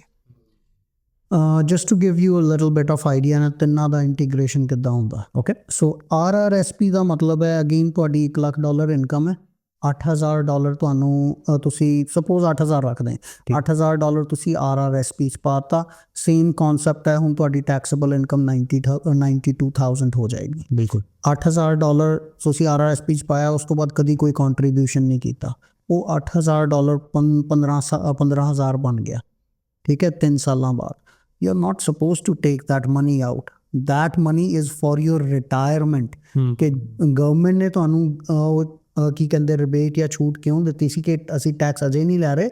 Because they want to tax you when you retire, when you take that money out during your retirement. They will be taxing you. ਹੁਣ ਅਜ਼ੰਪਸ਼ਨ ਕੀ ਹੁੰਦੀ ਹੈ ਕਿ ਜਦੋਂ ਹੁਣ ਤੁਸੀਂ ਕਮਾਉਂਦੇ ਹੋਏ $1 ਲੱਖ ਕਮਾ ਰਹੇ ਹੋ, ਜਦੋਂ ਤੁਸੀਂ ਰਿਟਾਇਰ ਹੋਗੇ you may not be earning 100,000. Your retirement income from all sources say maybe $50,000. And when you withdraw money from your RRSP, you'll be paying less taxes. That was actually the concept of RRSP. ਹੁਣ government ਨੇ ਕੁਝ ਸਾਲ ਪਹਿਲਾਂ ਕੀ ਦੇਖਿਆ ਕਿ ਹਾਂ ਬੰਦਿਆਂ ਦੇ ਕੋਲ ਕਿ ਇੰਨੀ RRSPs ਪਈਆਂ, ਲੱਖ 2 ਲੱਖ 4 ਲੱਖ RRSP 'ਚ ਪਿਆ ਐਂਡ ਪਰਸਨ ਇਜ਼ ਸਟਿਲ ਰੈਂਟਿੰਗ. ਤੇ ਉਹਨਾਂ ਨੇ ਇੱਕ ਪ੍ਰੋਵੀਜ਼ਨ ਕ੍ਰੀਏਟ ਕਰਤਾ ਹੋਮ ਬਾਇੰਗ ਪਲਾਨ ਕਿ ਠੀਕ ਹੈ ਆਪਣੀ ਰਿਟਾਇਰਮੈਂਟ ਤੋਂ ਪਹਿਲਾਂ ਜੇ ਤੁਸੀਂ ਵਿਡਰਾ ਕਰਨਾ ਚਾਹੋ ਯੂ ਕੈਨ ਵਿਡਰਾ. ਉਹਦੇ ਵਿੱਚ ਸ਼ੁਰੂ ਵਿੱਚ ਲਿਮਿਟ 25,000 ਸੀ, ਫਿਰ ਇਹਨਾਂ ਨੇ 35,000 ਕਰਤੀ. ਇਸ April 2024 ਤੋਂ ਲਿਮਿਟ 60,000 ਪਰ ਪਰਸਨ ਕਰਤੀ. ਇਹ $60,000 ਤੱਕ ਤੁਸੀਂ ਵਿਡਰਾ ਕਰ ਸਕਦੇ ਹੋ ਫਰੋਮ ਯੋਰ RRSP ਤੇ ਉਸ ਵਿਡਰਾਲ ਦਾ ਨਾਮ ਦਿੱਤਾ ਹੋਮ ਬਾਇਰ ਪਲਾਨ. But ਹੁਣ government ਨੇ further restriction ਲਾਤੀ because when you withdraw you didn't paid any taxes. ਬਿਲਕੁਲ right? So now they told you to pay it back. Pay back ਕਿੱਦਾਂ ਕਰਨਾ? ਉਹ 15,000 ਜਿਹੜਾ ਉਹਨਾਂ ਨੇ 15 ਕਿਸ਼ਤਾਂ ਬਣਾਤੀਆਂ.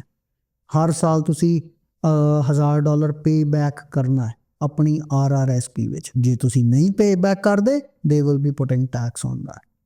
ਠੀਕ ਹੈ. So to keep it efficient you have to pay it back as compared to FHSA. FHSA ਵਿੱਚ ਜਿਹੜੀ payback ਦੀ ਕੋਈ ਰਿਕੁਆਇਰਮੈਂਟ ਨਹੀਂ ਹੈ. ਤੁਸੀਂ ਘਰ ਵਾਸਤੇ ਵਿਡਰਾ ਕਰ ਲਿਆ, that's it, you don't have to pay it back. ਨਾ ਹੁਣ TFSA 'ਚ ਆ ਜਾਂਦੇ ਹਾਂ just to integrate. ਹੁਣ RRSP ਕੀ ਸੀਗਾ ਕਿ ਜਦੋਂ ਆਪਾਂ ਵਿਡਰਾ ਕੀਤਾ you have to pay taxes. if you don't pay it back ਜਾਂ ਜਦੋਂ ਵੀ ਰਿਟਾਇਰਮੈਂਟ 'ਚ ਆਪਾਂ ਕਢਾਉਣਾ we have to pay taxes. TFSA 'ਚ when you don't get the tax deduction. ਸੋ ਜੋ ਵੀ ਅਸੀਂ ਸੇਵ ਕਰਦੇ ਹਾਂ, ਹੁਣ ਜਿਹੜੇ $1 ਲੱਖ ਤੁਹਾਡੀ ਇਨਕਮ ਹੈ, ਤੁਸੀਂ 8,000 TFSA 'ਚ ਪਾਤਾ, ਤੁਹਾਨੂੰ ਟੈਕਸ $1 ਲੱਖ ਤੇ ਹੀ ਲੱਗਣਾ. you don't get any tax deduction. But ਲੇਕਿਨ ਜਿਹੜੀ ਗਰੋਥ ਹੋ ਗਈ ਉਹਦੇ ਤੇ ਕੋਈ ਟੈਕਸ ਨਹੀਂ. ਕੰਪੇਅਰ ਇਟ ਟੂ FHSA, ਜਦੋਂ ਤੁਸੀਂ ਵਿਡਰਾ ਕੀਤਾ TFSA ਜਾਂ FHSA 'ਚੋਂ, there is no tax on that. So that is how they combined both these plans into FHSA. ਠੀਕ ਹੈ. ਟੂ ਸਮਰਾਈਜ਼ ਜੋ ਤੁਸੀਂ ਦੱਸਿਆ, I know it gets confusing. ਬਿਲਕੁਲ ਟੂ ਸਮਰਾਈਜ਼ ਆਪਾਂ 3 ਅਕਾਊਂਟਸ ਦੀ ਗੱਲ ਕੀਤੀ, TFSA, RRSP ਤੇ ਆਪਣਾ FHSA. TFSA ਦੇ ਵਿੱਚ ਹੈਗਾ ਜੇ ਤੁਸੀਂ 1 ਲੱਖ ਕਮਾ ਰਹੇ ਹੋ, 1 ਲੱਖ ਤੇ ਟੈਕਸ ਪੇ ਕਰਤਾ ਤੁਸੀਂ. ਹੁਣ ਜੋ ਤੁਹਾਡੇ ਕੋਲ ਬਚਿਆ ਉਹਦੇ ਵਿੱਚੋਂ ਤੁਸੀਂ ਜੋ ਮਰਜ਼ੀ ਇਹ 'ਚ ਪਾਓ, ਪਰ ਜਿਹੜੀ ਗਰੋਥ ਹੋਏਗੀ ਗਰੋਥ ਦੇ ਉੱਤੇ ਤੁਸੀਂ ਕੋਈ ਟੈਕਸ ਨਹੀਂ ਦੇਣਾ. Perfect. ਜਦੋਂ ਮਰਜ਼ੀ ਕਢਾ ਸਕਦੇ ਹੋ. Perfect. ਦੂਜਾ ਆ ਗਿਆ RRSP ਤੁਸੀਂ ਜਿੰਨਾ ਪਾਓਗੇ ਤੁਹਾਡੀ ਗਰੋਸ ਇਨਕਮ 'ਚੋਂ ਉਹ ਮਾਈਨਸ ਹੋ ਜਾਏਗਾ, then remaining will be your yearly gross income. Exactly. ਤੇ ਹੁਣ ਉਹਦੇ ਵਿੱਚ ਕਿਉਂਕਿ ਰਿਟਾਇਰਮੈਂਟ ਲਈ ਹੈ ਉਹ ਕਢਾ ਨਹੀਂ ਸਕਦੇ, ਪਰ ਪ੍ਰੋਵੀਜ਼ਨ ਦੇ ਅੰਡਰ ਹੋਮ ਬਾਇਰਸ ਪਲਾਨ ਦੇ ਅੰਦਰ ਤੁਸੀਂ ਕਢਾ ਰਹੇ ਹੋ, ਪਰ ਤੁਸੀਂ ਪੇ ਬੈਕ ਕਰਨਾ within 15 years. Exactly. And when you withdraw it in retirement you have to pay tax. Of course ਜੋ ਵੀ ਵਿਡਰੋ ਕਰੋਗੇ ਉਹ ਤੁਹਾਡੀ ਸਲੈਬ ਘਟ ਜਾਏਗੀ ਤਾਂ ਲੋਅਰ ਸਲੈਬ ਤੇ ਤੁਸੀਂ ਪੇ ਕਰੋਗੇ ਟੈਕਸਸ। ਬਿਲਕੁਲ। ਹੁਣ FHSA ਆ ਗਿਆ, FHSA is combination of these to, ਮਤਲਬ ਤੁਹਾਨੂੰ RRSP ਵਾਂਗੂ ਜੇ ਕੰਟਰੀਬਿਊਟ ਕਰੋਗੇ ਤਾਂ ਤੁਹਾਨੂੰ ਟੈਕਸ ਬੈਨੀਫਿਟ ਮਿਲ ਰਿਹਾ ਤੇ ਕੱਲ ਨੂੰ ਜਿਹੜੀ ਗਰੋਥ ਹੋ ਰਹੀ ਹੈ ਉੱਤੇ ਤੁਸੀਂ ਕੋਈ ਟੈਕਸ ਨਹੀਂ ਪੇ ਕਰਨਾ। ਐਗਜ਼ੈਕਟਲੀ। ਪਰ FHSA ਜੋ ਕਢਾ ਤੁਸੀਂ ਸਿਰਫ ਹੋਮ ਲਈ ਸਕਦੇ ਹੋ, ਹੋਰ ਕਿਸੇ ਚੀਜ਼ That is the only thing you have to keep in mind. This is not your emergency fund. FJ ਘਰ ਵਾਸਤੇ ਸੇਵ ਕਰਨਾ ਹੈ, keep it in mind. FHSA is only for first time home buyers. It's not for investment properties. It is for your first home. ਠੀਕ ਹੈ। ਹੁਣ FHSA ਦੇ ਵਿੱਚੋਂ for example ਜਿਵੇਂ ਫਰਸਟ ਹੋਮ ਲਈ ਹੈਗਾ ਤਾਂ ਇਹਦਾ ਡੈਫੀਨੇਸ਼ਨ ਕਲੀਅਰ ਕਰ ਰਿਹਾ, ਸੈਕੰਡ ਹੋਮ ਲਈ ਮੈਂ ਸੇਵ ਨਹੀਂ ਕਰ ਸਕਦਾ। ਹੁਣ ਫੋਰ ਐਗਜ਼ਾਮਪਲ ਮੈਂ 8000 ਅੱਜ ਪਾਇਆ ਤੇ 6 ਮਹੀਨਿਆਂ ਬਾਅਦ ਮੈਨੂੰ ਲੱਗਿਆ ਯਾਰ ਮੈਨੂੰ 4000 ਦੀ ਲੋੜ ਹੈ। ਹੁਣ ਮੈਂ ਕੀ ਕੀਤਾ, ਮੈਂ FHSA ਚੋਂ ਕਢਾ ਲਿਆ, of course I pay Texas on that, ਠੀਕ ਹੈ। ਹੁਣ ਉਹ ਜਿਹੜਾ 4000 ਮੇਰਾ ਲੂਜ਼, ਮਤਲਬ ਮੈਂ ਇੱਕ ਵਾਰ ਕਢਾ ਲਿਆ, ਕਿ ਉਹ ਜਿਹੜਾ 4000 ਹੈਗਾ ਮੈਂ ਦੁਬਾਰਾ ਅਗਲੇ ਸਾਲ ਪਾ ਸਕਦਾ ਜਾਂ it will be gone forever? That room is gone forever. Maximum FHSA the limit ਅੱਜ ਦੀ ਡੇਟ ਵਿੱਚ ਹੈ $40,000 for your lifetime. ਕਿ ਚਾਹੇ ਤੁਹਾਡੇ ਇੱਕ FHSA ਅਕਾਊਂਟ ਹੈ ਜਾਂ 10 FHSA ਅਕਾਊਂਟ ਹੈ, maximum limit is 40,000 life time maximum. Annual limit ਜਿਹੜੀ ਹੈ ਉਹ 8,000 ਹੈ। ਸੋ ਜੇ ਸਪੋਜ਼ ਤੁਸੀਂ ਐਨੂਅਲ ਲਿਮਿਟ 8,000 ਦਾ ਮਤਲਬ ਹੋ ਗਿਆ ਕਿ FHSA ਵਿੱਚ ਕੰਟਰੀਬਿਊਟ ਕਰਨ ਵਾਸਤੇ ਸਾਨੂੰ 5 ਸਾਲ ਲੱਗਣਗੇ। ਸਪੋਜ਼ ਤੁਹਾਨੂੰ 5 ਸਾਲ ਹੋ ਗਏ, $40,000 ਤੁਸੀਂ ਉਹਦੇ ਵਿੱਚੋਂ ਸੇਵ ਕਰ ਲਿਆ, ਐਂਡ ਐਜ਼ ਯੂ ਸੈਡ 4,000 ਉਹਦੇ 'ਚ ਕਢਾ ਲਿਆ for emergency, but you didn't bye the house. You cannot put that 4,000 back again.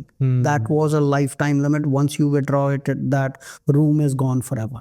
Okay, but ਇਹ ਚੀਜ਼ RRSP 'ਚ ਨਹੀਂ ਹੈਗੀ। ਜੇ RRSP 'ਚੋਂ ਮੈਂ ਆਪਣੇ ਲੈਜਰ, ਲੈਟਸ ਸੇ ਮੈਂ ਰਿਟਾਇਰਮੈਂਟ ਲਈ ਜੋੜ ਰਿਹਾ, ਮੈਨੂੰ ਲੱਗਿਆ ਯਾਰ ਅੱਜ ਘਰ ਮੈਂ ਗੱਡੀ ਖਰੀਦਣੀ ਹੈ ਫੋਰ ਐਗਜ਼ਾਮਪਲ, ਇਹ ਸੇਮ ਚੀਜ਼ RRSP 'ਚ ਵੀ ਹੈ, ਪਰ ਮੈਂ ਕੰਟਰੀਬਿਊਟ ਕਰ ਸਕਦਾ ਵਾਪਸ ਬੈਕ? You can not. ਜੇ ਤੁਸੀਂ RRSP ਵਿੱਚ, ਵੈਸੇ ਤਾਂ ਅਸੀਂ ਰਿਟਾਇਰਮੈਂਟ ਵਾਸਤੇ ਕਰਦੇ ਹਾਂ, ਬਟ ਸਪੋਜ਼ ਕਿਸੇ ਨੂੰ ਐਮਰਜੈਂਸੀ ਆ ਗਈ, ਘਰ ਨਹੀਂ ਲੈਣਾ ਆਪਾਂ, ਹੋਮ ਬਾਇਰ ਪਲਾਨ ਦੇ ਅਕੋਰਡਿੰਗ ਨਹੀਂ ਕਢਾਉਣਾ।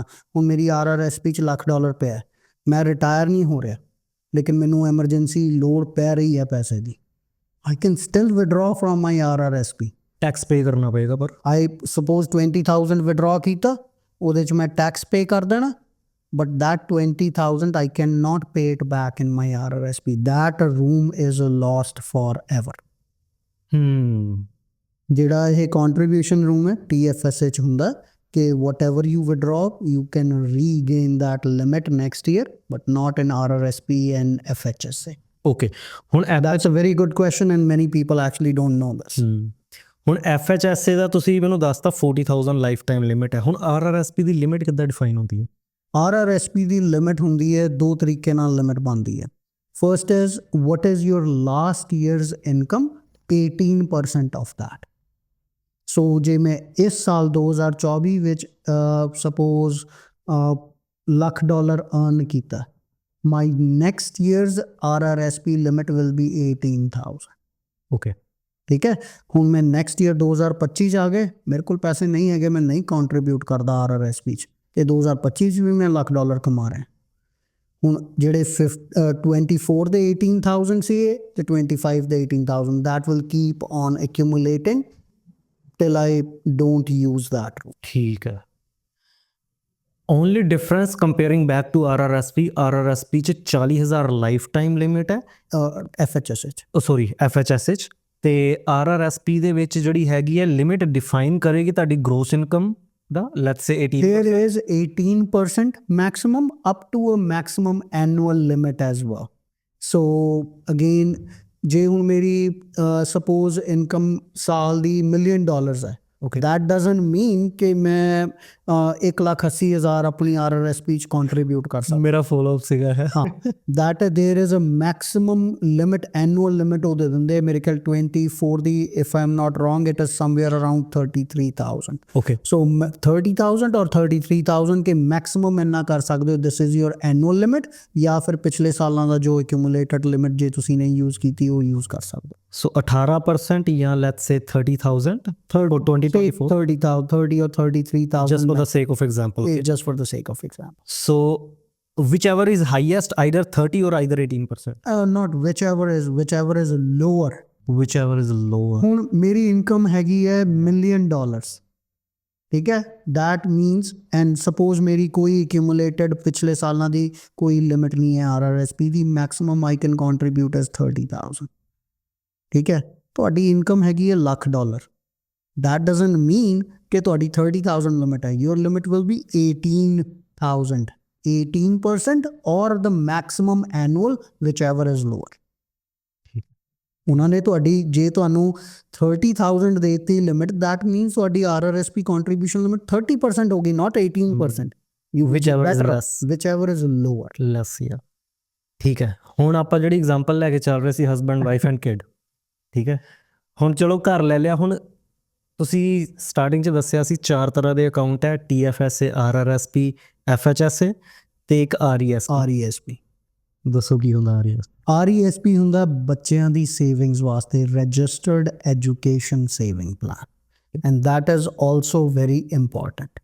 ਠੀਕ ਹੈ ਐਂਡ that is why ਜਦੋਂ ਆਪਣੀ ਕਨਵਰਸੇਸ਼ਨ ਸ਼ੁਰੂ ਹੋਈ ਸੀ that is why I asked you need to sit down as a family ਕਿ ਅਸੀਂ what do we want to achieve first ਠੀਕ ਹੈ ਕਿਉਂਕਿ ਸਾਡੇ ਕੋਲ ਲਿਮਿਟਿਡ ਰਿਸੋਰਸਿਸ ਨੇ ਐਦਾਂ ਤਾਂ ਹੈ ਨਹੀਂ ਕਿ ਹਾਂਜੀ 5,000 ਇੱਧਰ ਪਾਤਾ 10,000 ਇੱਧਰ ਪਾਤਾ 50,000 ਇੱਧਰ ਪਾਤਾ we have to live according to your income as well ਬਿਲਕੁਲ ਸੋ ਉਹੀ ਲਿਮਿਟਿਡ ਰਿਸੋਰਸਿਸ ਹੁੰਦੇ ਨੇ ਸਾਡੀ ਪ੍ਰਾਇਰਟੀਜ਼ ਕੀ ਹੈਗੀਆਂ ਲਾਈਫ ਵਿੱਚ ਅਸੀਂ ਕਰ ਲੈਣਾ or are we okay with renting ਮੈਨੂੰ ਕੋਈ ਰੈਂਟਿੰਗ 'ਚ ਪ੍ਰੋਬਲਮ ਨਹੀਂ ਹੈ there is no status that you have to show ਕਿ ਹਾਂ ਮੈਂ ਘਰ ਓਨਰ ਹਾਂ ਜਾਂ ਰੈਂਟ ਓਨਰ ਹਾਂ doesn't matter nobody is seeing your bank account ਕਿ ਤੁਹਾਡੇ ਬੈਂਕ 'ਚ 10,000 ਪਏ ਕਿ ਮਿਲੀਅਨ ਪਏ ਬਿਲਕੁਲ you have to sort out your priorities what you want to achieve limited resources ਹੈ ਤੁਹਾਨੂੰ ਪਤਾ ਹੈ ਕਿ ਮੈਂ ਘਰ ਲੈਣਾ ਮੇਰੀ ਪ੍ਰਾਇੋਰਟੀ ਹੈ ਸੋ FHSA probably might be best then RRSP then ਹੁਣ ਬੱਚਾ ਵੀ ਹੈਗਾ ਬੱਚੇ ਦੀ RESP ਆਪਾਂ ਕਰ ਸਕਦੇ ਹਾਂ ਰਜਿਸਟਰਡ ਐਜੂਕੇਸ਼ਨ ਸੇਵਿੰਗ ਪਲਾਨ ਹੁਣ ਹੁੰਦਾ ਕੀ ਹੈ ਕਿ ਬੱਚਿਆਂ ਵਾਸਤੇ specifically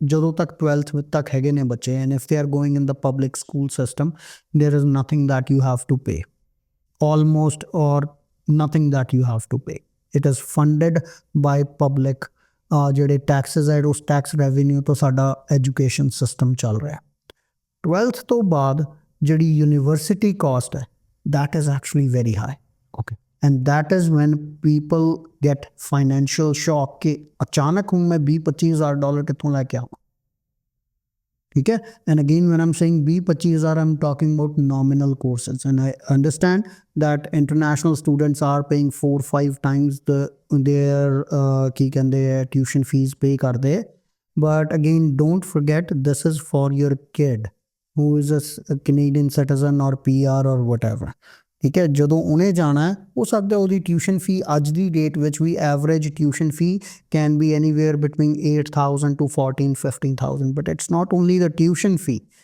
there are expenses for textbooks there are expenses for living ਹੁਣ ਮੈਂ ਇੱਥੇ ਓਨਟਾਰੀਓ 'ਚ ਰਹਿ ਰਿਹਾ ਬਰੈਂਪਟਨ 'ਚ ਰਹਿ ਰਿਹਾ ਹੁਣ ਮੇਰੇ ਬੱਚੇ ਨੇ ਕਿਤੇ ਜਾ ਕੇ ਵਿੰਡਜ਼ਰ ਉਹਨੂੰ ਐਡਮਿਸ਼ਨ ਮਿਲ ਜਾਏ ਵਾਟਰਲੂ ਐਡਮਿਸ਼ਨ ਮਿਲ ਜਾਏ ਓਟਵਾ ਮਿਲ ਜਾਏ ਜਾਂ ਕੈਲਗਰੀ ਜਾਂ ਯੂਨੀਵਰਸਿਟੀ ਆਫ BC 'ਚ ਕਿਤੇ ਮਿਲ ਜਾਏ ਉਹ ਰੋਜ਼ ਉਹਨਾਂ ਕੰਮਿਊਟ ਕਰਨੇ ਉੱਥੇ ਰਹਿਣਾ ਪਏਗਾ ਨਾ ਬਿਲਕੁਲ you have to spend money to live rent ਦੇਣਾ ਪਏਗਾ ਖਾਣਾ ਪਏਗਾ ਬਾਕੀ ਹਰ ਤਰ੍ਹਾਂ ਦੇ ਖਰਚੇ ਹੋਣਗੇ ਉਸ ਬੱਚੇ ਦੇ ਵੀ ਹੋਣਗੇ ਜੋ ਸਾਈਕਲ ਤੁਹਾਡੇ ਜ਼ਿੰਦਗੀ 'ਚ ਆ ਰਿਹਾ ਉਸ ਬੱਚੇ ਦੀ ਜ਼ਿੰਦਗੀ ਵਿੱਚ ਵੀ ਆਏਗਾ ਠੀਕ ਹੈ that is when you suddenly realize ਕਿ ਮੈਨੂੰ $25,000-30,000 ਮਿਨੀਮਮ ਸਾਲ ਦਾ ਚਾਹੀਦਾ ਹੈ ਕਿੱਥੋਂ ਆਏਗਾ ਇੰਨੀ ਆਪਸ਼ਨਸ ਨੇ ਜਾਂ ਤਾਂ ਬੱਚਾ ਕੰਮ ਕਰੇ ਉਹਦੇ ਕੋਲ ਸਕਿੱਲਸ ਕੀ ਆਉਂਦਾ ਕੀ ਉਹਨੂੰ ਠੀਕ ਹੈ ਟਿਮ ਹਾਰਟਨਸ ਜਾਂ ਮੈਕਡੋਨਲਡਸ ਇਸ ਤਰ੍ਹਾਂ ਦੀ ਜੌਬਸ ਕਰੇਗਾ ਮਿਨੀਮਮ ਪੇਇੰਗ ਜੌਬਸ ਬਿਲਕੁਲ ਜੌਬਸ ਕਰੇਗਾ ਜਾਂ ਪੜ੍ਹੇਗਾ and again I understand from international student perspective ਕਿ ਅਸੀਂ ਵੀ ਤਾਂ ਪੜ੍ਹੇ ਸੀਗੇ ਕੀ ਪੜ੍ਹੇ ਸੀਗੇ ਤੁਸੀਂ ਡੂ ਯੂ ਰੀਅਲੀ ਵਾਂਟ ਕਿ ਜਿੱਦਾਂ ਤੁਸੀਂ ਪੜ੍ਹੇ ਸੀਗੇ ਕਿ ਕੰਮ ਵੀ ਕਰ ਰਹੇ ਸੀ ਅਤੇ ਪੜ੍ਹ ਵੀ ਰਹੇ ਸੀ ਕਿ ਤੁਹਾਨੂੰ ਵੀ ਪਤਾ ਕਿ ਕਿੰਨੀ ਕੁ ਪੜ੍ਹਾਈ ਹੁੰਦੀ ਹੈ ਜਦੋਂ ਤੁਸੀਂ ਫੁੱਲ ਟਾਈਮ ਕੰਮ ਕਰਦੇ ਹੋ 20 25 ਘੰਟੇ ਕੰਮ ਕਰਦੇ ਹੋ ਡੂ ਯੂ ਰੀਅਲੀ ਵਾਂਟ ਕਿ ਤੁਹਾਡਾ ਬੱਚਾ ਵੀ ਉਹੀ ਕਰੇ ਬੱਚਿਆਂ ਲਈ ਕੰਮ ਕਰਨਾ ਆਈ ਓਨੈਸਟਲੀ ਸਪੋਰਟ ਕਿ ਬੱਚਿਆਂ ਨੂੰ ਕੰਮ ਕਰਨਾ ਚਾਹੀਦਾ ਬਟ ਇੱਕ ਹੁੰਦਾ ਹੈ ਕਿ they can work or they have to work there is a huge difference ਕਿ ਹਾਂ ਬੱਚੇ ਨੂੰ ਪਾਰਟ ਟਾਈਮ ਕੰਮ ਜ਼ਰੂਰ ਕਰਨਾ ਚਾਹੀਦਾ ਉਹਦੇ ਨਾਲ ਹੀ ਐਕਸਪੀਰੀਅੰਸ ਬਹੁਤ ਬਣਦਾ ਹੈ ਬੱਚੇ ਦਾ ਠੀਕ ਹੈ ਸੋ ਅਗੇਨ ਪਹਿਲਾ ਆਪਸ਼ਨ ਹੈ ਕਿ ਬੱਚਾ ਕਿਤੇ ਕੰਮ ਕਰੇ ਪਾਰਟ ਟਾਈਮ ਆਪਣੀ ਫੀਸਾਂ ਕੱਢਣ ਵਾਸਤੇ ਠੀਕ ਹੈ। ਜੇ ਬੱਚੇ ਨੂੰ ਇਸ ਤਰ੍ਹਾਂ ਕੰਮ ਕਰਨਾ ਪੈ ਰਿਹਾ ਤਾਂ ਤੁਸੀਂ 20 ਸਾਲ ਇੱਥੇ ਕੈਨੇਡਾ 'ਚ ਰਹਿੰਦੇ ਨੂੰ ਹੋ ਗਏ, ਕੀਤਾ ਕੀ ਹੈ ਤੁਸੀਂ ਆਪਣੇ ਬੱਚੇ ਵਾਸਤੇ? ਜੇ ਬੱਚੇ ਦੀ ਜ਼ਿੰਦਗੀ ਵਿੱਚ ਵੀ ਉਹੀ ਸਾਈਕਲ, ਉਹੀ ਸਟਰਗਲ ਹੈ, ਬੱਚੇ ਨੂੰ ਕੰਮ ਕਰਨਾ ਪੈ ਰਿਹਾ। ਸੈਕੰਡ ਚੀਜ਼ ਹੈ, ਜਾਂ ਤਾਂ ਤੁਸੀਂ ਡੈਟ ਚੱਕੋਗੇ, ਫਿਰ ਉਹੀ line of credit cards and home equity and this and that, ਫਿਰ ਤੁਹਾਡੇ ਕਰਜ਼ਾ ਚੱਕਣਾ ਪੈ ਗਿਆ। ਤੀਸਰਾ ਆਪਸ਼ਨ ਹੈ OSAP, ਕਿ ਗਵਰਨਮੈਂਟ ਤੋਂ ਲੋਨ ਲਓ। ਇੱਕ ਚੀਜ਼ ਮੈਂ ਤੁਹਾਨੂੰ ਦੱਸਦਾ, OSAP ਦਾ ਲੋਨ ਜਿਹੜਾ ਹੈਗਾ, this is the only type of loan that you can not get ਰਿਡ of. ਜੇ ਤੁਸੀਂ ਬੈਂਕਰਪਸੀ ਵੀ ਫਾਈਲ ਕਰ ਦੋ ਨਾ, OSAP does not go away, you have to pay it back. Okay, interest cost and all those things are different, but you have to pay it back. So again, ਤੁਸੀਂ ਉਸ ਬੱਚੇ ਦੀ ਜ਼ਿੰਦਗੀ, ਆਪਾਂ ਸਾਰੇ ਇਹੀ ਕਹਿੰਦੇ ਕਿ ਅਸੀਂ ਤਾਂ ਜੀ ਬੱਚਿਆਂ ਵਾਸਤੇ ਆਏ ਸੀਗੇ, although I don't say that, but again many parents say ਅਸੀਂ ਤਾਂ ਬੱਚਿਆਂ ਦੀ ਭਲਾਈ ਵਾਸਤੇ, ਬੱਚਿਆਂ ਵਾਸਤੇ ਆਏ ਸੀਗੇ। ਕੀਤਾ ਕੀ ਹੈ ਬੱਚਿਆਂ ਵਾਸਤੇ? ਜੇ if they still have to start their life with debt, ਕੀ ਕੀਤਾ? Very true. ਠੀਕ ਹੈ, that is when even government realise this. It's not ਕਿ ਸਾਡੇ ਸਟਰਗਲ ਹੈ, ਗਵਰਨਮੈਂਟ ਦੇ ਜਿਹੜੇ MPs ਨੇ, they had been through all this and that's how they come up with all these policies. So government ਨੇ ਕੀ ਕੀਤਾ ਕਿ yes, if you want to save for your kids, we will help you, we will give you some government grants. ਅੱਜ ਦੀ date ਵਿੱਚ ਉਹ grants ਹੈਗੀਆਂ 20% of your contribution. So again, just to simplify, कि maximum grants है $7,200 कि जो भी तुसी save करना, if you can save up to a maximum, कि किसी ने अपने बच्चे दी RESP करनी, maximum that person can save is $50,000.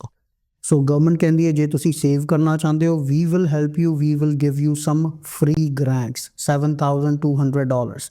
I know it's not too much money, बहुत ज़्यादा नहीं है, but it is free money from government, as simple as that. ਬਿਲਕੁਲ। And I also understand कि आज तो बाद inflation, जिस जो बच्चा आज पैदा होया है 17-18 साल बाद $7,200 कुछ भी नहीं लगते, but it's still free money. ठीक है, so government $7,200 ਤੁਹਾਨੂੰ ਦੇ ਰਹੀ ਹੈ। further they put further restrictions कि ਤੁਹਾਨੂੰ ਇੱਕ ਸਾਲ ਵਿੱਚ ਅਸੀਂ $500 ਤੋਂ ਜ਼ਿਆਦਾ grant ਨਹੀਂ ਦੇਣੀ, and that grant is like 20% of your contribution.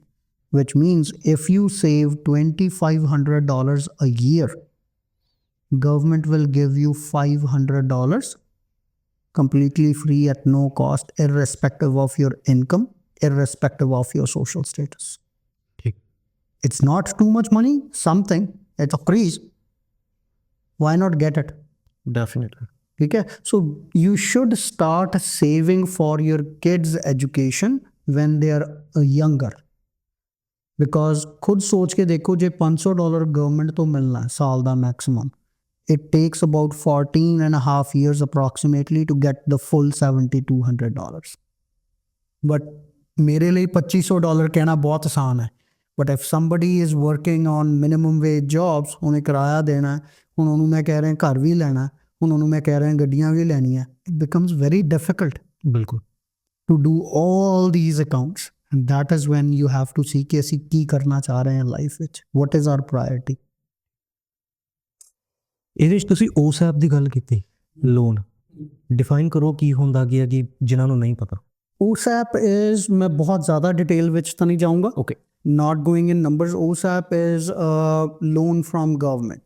Har province ਦਾ ਕੋਈ ਨਾ ਕੋਈ ਇੱਕ ਲੋਨ ਦਾ ਹੈਗਾ ਕਿ ਬੱਚਿਆਂ ਨੂੰ ਜੇ ਪੜ੍ਹਾਈ ਵਾਸਤੇ ਲੋਨ ਚਾਹੀਦਾ, province gives them some loan.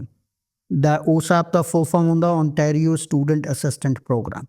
So if you are a student and if you want to study, you have to show government that I have enrolled in this program, my family income is low and I need loan to complete my studies. Okay. ਉਹਦਾ RESP ਨਾਲ ਕੋਈ ਲੈਣਾ ਦੇਣਾ ਨਹੀਂ। Many parents think that ਕਿ ਜੇ ਅਸੀਂ RESP ਕਰਾ ਲਈ ਤਾਂ ਸਾਨੂੰ ਗਵਰਨਮੈਂਟ ਦਾ ਲੋਨ ਨਹੀਂ ਮਿਲੇਗਾ। ਐਬਸੋਲੂਟਲੀ ਗਲਤ ਇਨਫੋਰਮੇਸ਼ਨ ਹੈ। ਉਹ ਤੁਹਾਡੇ ਕੋਲ RESP ਹੈ ਜਾਂ ਨਹੀਂ ਹੈ, ਉਹਦਾ OSAP ਤੇ ਕੋਈ ਫਰਕ ਨਹੀਂ ਪੈਂਦਾ। That is again loan from your provincial government that a kid gets to complete their studies, but as I said, that kid has to pay back that loan. ऐसे मतलब बहुत सिंपलीफाई जे मैं करता हूँ OSAP ਨੂੰ। ਠੀਕ ਹੈ, ਤੇ ਇਹਦੇ ਵਿੱਚ ਤੁਸੀਂ ਕਿਹਾ ਕਿ this is the only type of loan which you can not get ਰਿਡ of, that you cannot get rid of. Even if you file bankruptcy, OSAP is one thing that you cannot get rid of. You have, ਜੇ ਤੁਹਾਡੇ ਤੇ CRA ਦਾ ਕਰਜ਼ਾ ਹੈ, ਜੇ ਤੁਹਾਡੇ ਤੇ ਕਾਰਾਂ ਦਾ ਕਰਜ਼ਾ ਹੈ, ਘਰ ਦਾ ਕਰਜ਼ਾ ਹੈ, ਤੁਸੀਂ ਬੈਂਕਰਪਸੀ ਕਰ, ਬਹੁਤ ਸਾਰੀ ਬੈਂਕਰਪਸੀਜ਼ ਹੋ ਰਹੀਆਂ ਅੱਜ ਕੱਲ੍ਹ। ਯੂ ਕੈਨ ਬੈਂਕਰਪਟ ਕਿ ਮੇਰੇ ਕੋਲ ਤਾਂ ਪੈਸੇ ਹੈ ਹੀ ਨਹੀਂ, ਮੈਂ ਕਰਾਂ ਕੀ, ਪ੍ਰਪੋਜ਼ਲ ਕਰ ਦਿਓ, ਬੈਂਕਰਪਸੀ ਕਰ ਦਿਓ, ਜੋ ਮਰਜ਼ੀ ਕਰ ਦਿਓ। OSAP is one thing that you cannot get rid of. You have to pay it back. It goes on your credit score and all that stuff as well. Okay? So again, if you have financial resources, start saving for your kids' education. If you don't want the same cycle in your kids' life what you had experienced. I understand बहुत सारे newcomers ਲਈ बहुत struggle है, but you don't want that struggle for your kids as well. Having said that, ਹੁਣ ਕਈ ਵਾਰ ਲੋਕੀ ਪੁੱਛ ਲੈਂਦੇ ਨੇ ਕਿ ਮੇਰੇ ਕੋਲ ਤਾਂ ਜੀ $200 ਹੈਗੇ ਨੇ, ਮੈਂ ਇਹੀ $200 ਸੇਵ ਕਰ ਸਕਦਾ, ਮੇਰੇ ਕੋਲ ਐਕਸਟਰਾ ਨਹੀਂ ਹੈਗੇ, ਮੈਂ ਕੀ ਕਰਾਂ? ਮੈਂ RRSP ਕਰਾਂ, FHSA ਕਰਾਂ, RESP ਕਰਾਂ, ਕੀ ਕਰਾਂ ਮੈਂ? And I asked them again, what is your priority? ਕੀ ਕਰਨਾ ਚਾਹੁੰਦੇ ਹੋ ਤੁਸੀਂ? ਠੀਕ ਹੈ? Having said that, the decision between RRSP and RESP, that is kind of very clear to me. Yeah. Sometimes. I always normally say, not always, I shouldn't say always, generally, RRSP is a better option if you are in a higher income, not if you are in a lower. ਜੇ ਤੁਹਾਡੀ income actually RRSP ਮੈਂ ਦੱਸਦਾ, RRSP ਦਾ tax deduction ਜਿੱਦਾਂ ਮਿਲਦੇ ਨੇ, ਉਸ ਜੇ ਤੁਹਾਡੀ ਇਨਕਮ ਆਈ ਵੁੱਡ ਸੇ 75-80,000 ਤੋਂ ਘੱਟ ਹੈ, ਤੁਹਾਡੀ ਪਰਸਨਲ ਇਨਕਮ ਦੀ ਗੱਲ ਕਰ ਰਹੇ ਹਾਂ ਜਿਹੜੀ ਤੁਸੀਂ ਸ਼ੋ ਕਰਦੇ ਹੋ, ਜੇ 75-80,000 ਤੋਂ ਘੱਟ ਹੈ income, I personally don't recommend RRSPs for you, because you are still in a relatively lower tax bracket. But if your income is above 75-80, you should do RRSPs. ਤੇ ਜੇ decision ਹੈ RRSP ਜਾਂ RESP, normally I go for RRSP. ਤੇ ਉਹਦਾ ਸਭ ਤੋਂ ਵੱਡਾ ਕਾਰਨ ਹੈ, ਜਦੋਂ 18 ਸਾਲ ਬਾਅਦ, ਠੀਕ ਹੈ, ਬੱਚੇ ਨੇ ਤਾਂ ਯੂਨੀਵਰਸਿਟੀ ਚੱਲ ਜਾਣਾ, ਉਹਨੂੰ ਲੋਨ ਵੀ ਮਿਲ ਜਾਏਗਾ, ਬੱਚਾ ਕੰਮ ਵੀ ਕਰ ਸਕਦਾ, ਪੜ੍ਹ ਜਾਏਗਾ। ਜਦੋਂ ਤੁਸੀਂ ਰਿਟਾਇਰ ਹੋਣਾ ਹੈ, ਤੁਸੀਂ ਕਿਸੇ ਬੈਂਕ ਕੋ ਜਾ ਕੇ ਕਹਿ ਸਕਦੇ ਹੋ ਮੈਨੂੰ ਰਿਟਾਇਰਮੈਂਟ ਵਾਸਤੇ $1000 ਮਹੀਨੇ ਦਾ ਤੁਸੀਂ ਲੋਨ ਦੇ ਦੋਗੇ? Okay. Nobody will look at you. You cannot borrow money to retire. Your kid can borrow money to study. You cannot borrow money to retire. ਠੀਕ ਹੈ? But it is important. I'm not saying, I'm not discounting RESP. It is very important. But again, as I said, if you have very limited financial resources. Okay. ਬਹੁਤ deep ਹੋ ਗਿਆ ਅੱਜ ਦਾ podcast, ਬਹੁਤ technical ਹੋ ਗਿਆ। ਹਾਂਜੀ, ਤੇ ਇਹਦੇ 'ਚ ਕਈ ਚੀਜ਼ਾਂ ਹੋਣਗੀਆਂ ਕਿ ਸ਼ਾਇਦ ਆਪਣੇ ਜਿਹੜੇ ਵਿਊਅਰਸ ਹੋਣਗੇ ਉਹਨਾਂ ਨੂੰ might have to go back and relisten everything probably. ਤੇ ਚਲੋ, ਥੈਂਕ ਯੂ ਵੈਰੀ ਮਚ। ਅੱਜ ਦੇ ਪੋਡਕਾਸਟ ਨੂੰ ਆਪਾਂ ਇੱਥੇ ਕੰਕਲੂਡ ਕਰਦੇ ਹਾਂ। Thank you. ਫਿਰ ਦੁਬਾਰਾ ਮਿਲਦੇ ਹਾਂ ਕਿਸੇ ਨਵੇਂ ਟੌਪਿਕ ਦੇ ਨਾਲ। Absolutely. Thank you very much for coming at the Thanks for having me on the show.